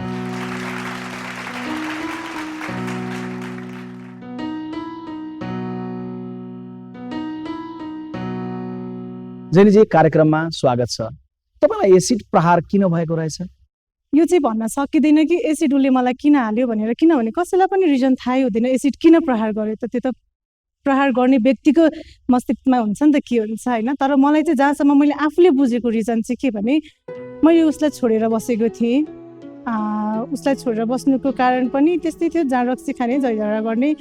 मलाई चाहिँ के लाग्यो भने यदि म आफ्नो जिन्दगी एक्लै जिउन सक्छु, आफूले गर्न सकिन्छ भने म किन कसैको दबाबमा बस्नु, किन कसैको कुटाइ खाएर बस्नु भन्ने हिसाबले मैले चाहिँ एक्लै बस्न थालेको थिएँ। सायद म एक्लै बसेको देखेर त मसँग फर्केर आउँछस् आउँदैनस् भन्दाखेरि म आउँदिनँ भनेर एन्सर दिँदाखेरि चाहिँ यदि त मसँग आउँदैनस् भने कसैको नि हुन दिदिनँ भन्ने हिसाबले नै उसले मलाई प्रहार गरेको। त्यो घटना पछाडि जीवनमा के बदलावहरू आए?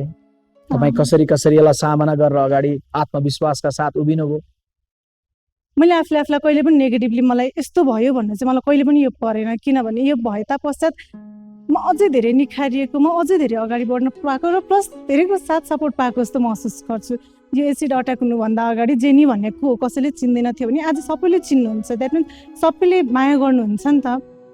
एक त्यो हो। अनि अर्को चाहिँ के भने अचेल पहिलाको जस्तो छैन जस्तो लाग्छ। अचेल हाम्रो युथहरूमा चाहिँ के छ भने यति भए तापनि केही छैन, एउटा सामान्यता हो नि भनेर लाइटली लिदिनुहुन्छ नि त, जसले गर्दाखेरि पनि हामी एसिड भएकोहरू सबैलाई अझ सहज भएको हो क्या, हामीलाई केही पनि भएको छैन, सजिलै गरी हिँड्न सक्छौँ, खुला गरी हिँड्न सक्छौँ भन्ने हिसाबले त्यसले गर्दा अझ धेरै आत्मबल बढ्दै गएको हो कि भन्ने लाग्छ है मलाई।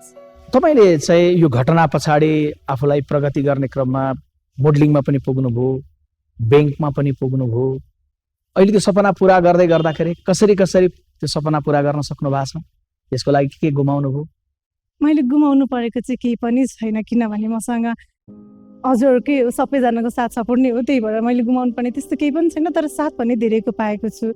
जस्तै मलाई सबभन्दा सुरुमा आज यहाँसम्म पुग्ने भने म अस्पताल हुँदादेखिको नै सबभन्दा सुरुमा साथ दिनमा भनेको मलाई उच्च दादा नै हो नि त, जसले गर्दाखेरि चाहिँ उहाँ आउँदाखेरि नै उहाँको बोली सुन्दाखेरि नै त्यो मलाई छुट्टै एउटा इन्सपायर हुन्थ्यो क्या, म उहाँको त्यो साथ सपोर्टले गर्दाखेरि नै। अनि ब्याङ्कमा जागिर पाउनु, मुडावान्टमा लानु, उहाँको धेरै ठुलो साथ छ क्या मलाई, जसले गर्दाखेरि चाहिँ मेरो फादर होइसिन सो म उहाँलाई एज अ मेरो फादर मान्छु क्या। अनि प्यारेन्ट्स नहुँदाखेरि उहाँले गर्नुभएको मेरो लागि भूमिका एकदम ठुलो थियो, जसले गर्दाखेरि चाहिँ अझ धेरै मलाई त्यो डर भन्ने नै हुँदैन क्या। सायद हुन्छ नि अचेल चाहिँ मलाई त्यस्तो के किसिममा डर लाग्दैन, किनभने यति त भइसक्यो अब चाहिँ के होला र भन्ने जस्तो लाग्छ क्या। अनि योभन्दा अरू केही हुँदैन भने म किन डराउने त भनेर आफूलाई खुल्ला गरी हिँडेर आउँछु। जति सामाजिक विसङ्गतिको यो घटना जस्तै अरू कतिपय घटनामा परेकाहरूले चाहिँ बडा निराशा राखेका हुन्छन् कतिपयले। तपाईँमा एउटा आत्मविश्वास देखिन्छ, आत्मविश्वासका साथ निराश भएका मानिसहरू जो होला नि तिनलाई आत्मविश्वासका साथ भनिदिनुहोस् न जिन्दगीको बारेमा, जिन्दगी के रहेछ तपाईँको बुझाइमा त्यो घटना पछिको जिन्दगी? म चाहिँ के भन्न चाहन्छु भने यो कुरामा चाहिँ प्रायः जस्तो छोरा मान्छे होस् छोरी मान्छे होस् सबैलाई सुन्दरता महत्त्व राख्छ होइन। सुन्दरता अलिकति पनि केही भएछ भने प्रायः जस्तो एसिड अट्याक हुने भनेको नि म तेरो सुन्दरता छिन्छु, कुरूप बनाइदिन्छु तँलाई, जसले गर्दा त मेरो भइन्छ नि कसैको नि हुन दिन्न, तँलाई अनुहारै हेर्न नहुने बनाइदिन्छु भन्ने सोचले गर्ने हो नि त।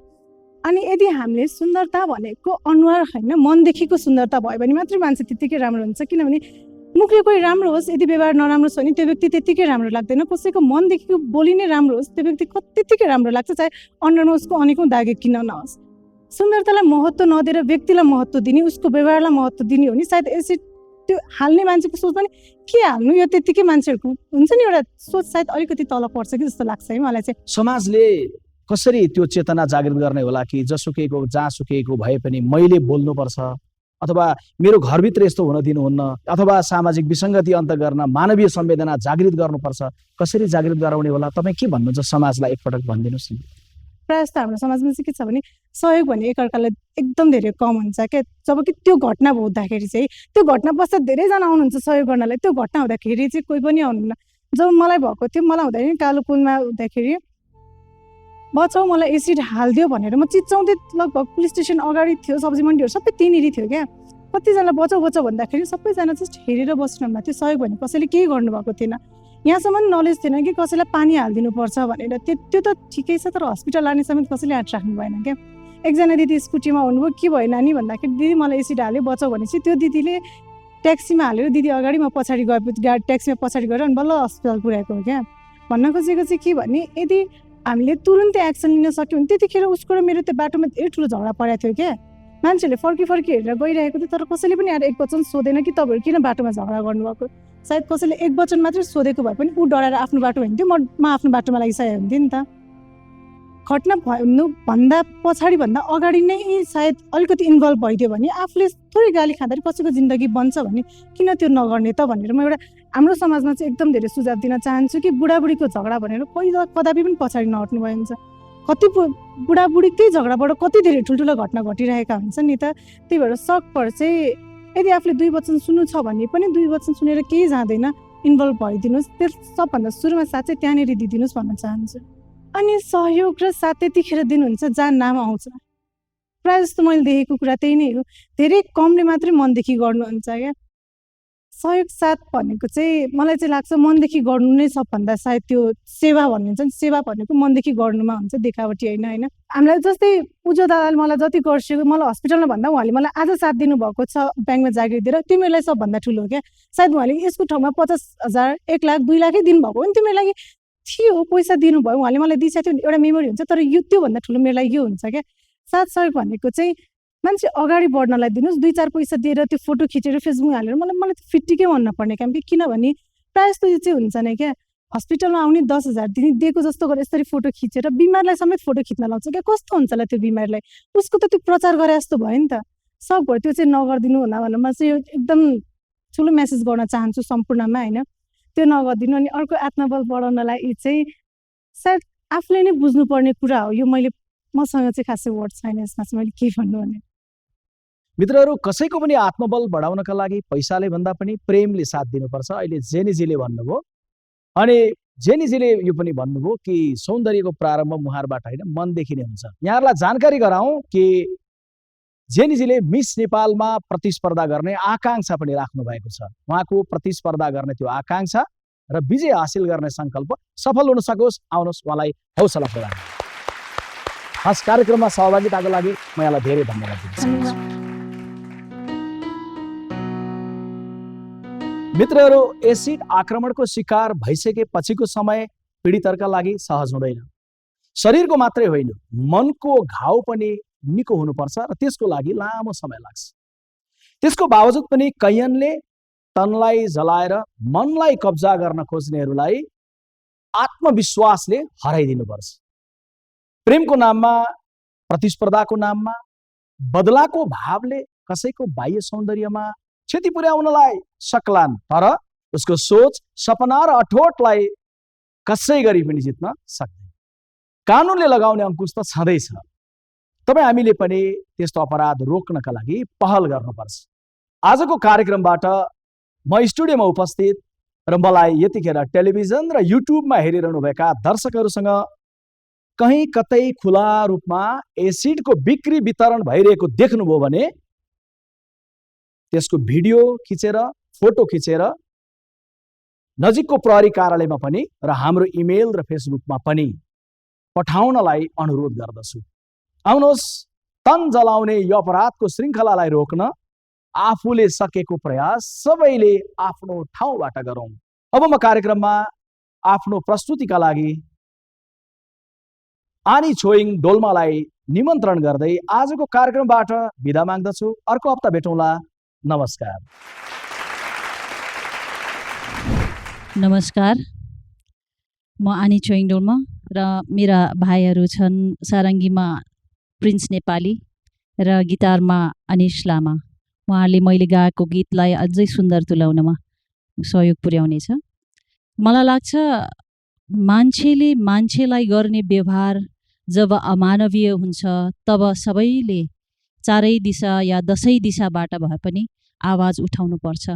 समाजमा जति पनि नकारात्मक चिजहरू छन् ती कुरालाई हामीले समाधान गर्न सक्छौँ र त्यसलाई निर्मूल गर्न सक्छौँ भन्ने क्षमताको विकास हामीमा छ, विकास गर्न सकिन्छ भन्ने कुराको आत्मविश्वास मैले महसुस गर्न सक्छु, किनभने मेरो आफ्नो जीवनको अनुभवबाट पनि त्यही विषयवस्तुलाई आत्मसात गरेर अगाडि बढिराखेका छु।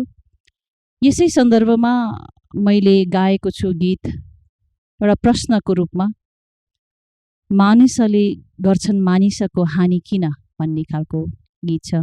जबकि हामी सबैले एउटै आकाशमुनि बाँच्छौँ, एउटै धरतीमा बाँचेका छौँ, एउटै हावापानीमा हामी बाँच्या छौँ, एउटै सृष्टि छ, एउटै वृष्टि छ, त्यही पनि हामी मानिस एकअर्कालाई किन हानि पुर्याउँछौँ भन्ने कुरा यो गीतले गाउँछ।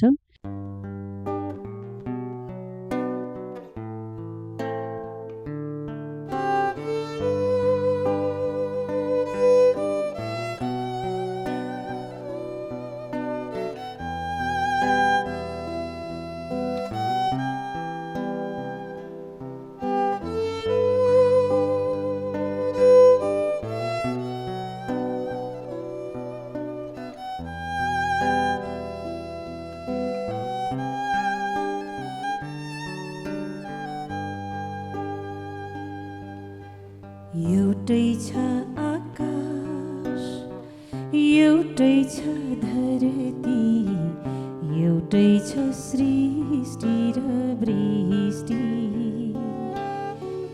एउटै छ घाम, एउटै छ जुन, एउटै छ हावा र पानी, तर किन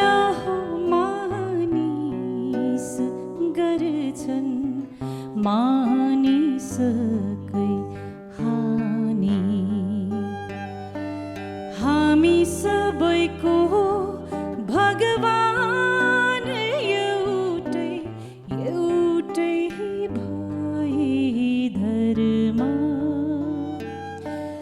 एउटै हुन्थ्यो, व्यवहार दृष्टि खुल्थ्यो सबैको मर्म। संसार छ एउटै, मानिस एउटै, एउटै रगत भए नि, तर किन मानिस गर्छन् मानिसकै हानि।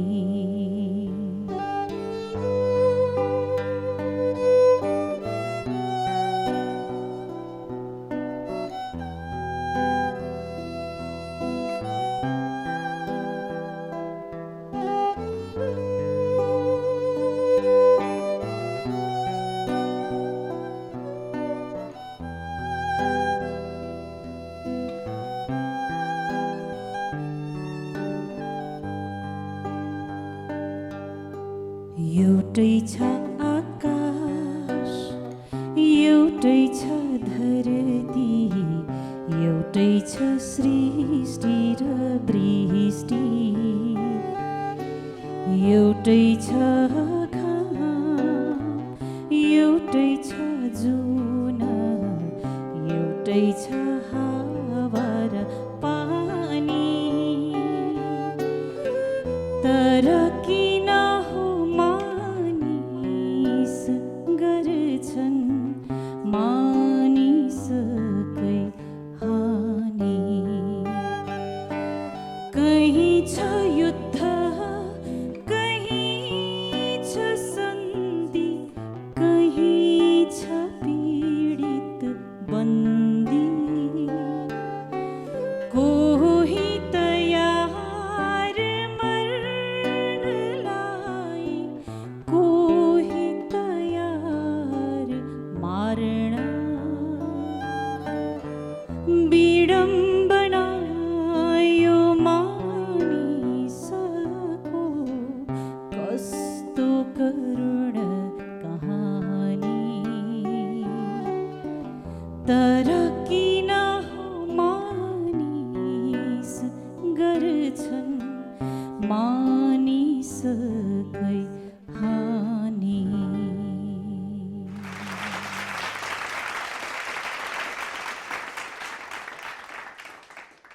The Horizon Multimedia को प्रस्तुति Global IME Bank presents ऐना in association with Chaudhary Foundation, powered by ING Group. Title sponsor Global IME Bank, सबैका लागि bank. In association with Chaudhary Foundation, powered by ING Group, transforming lives through education. Co-sponsored by Machakosri Bank Limited, Sabah. उत्कृष्ट एवं विस्तारित। Supported by 2 PM noodles. Life's awesome. Fueled by PLO Lubricants, an ISO certified company. Education partner Expert Education and Visa Services. Rely on expert. Remittance partner City Express Money Transfer, जहाँ नेपाली त्यहाँ City Express.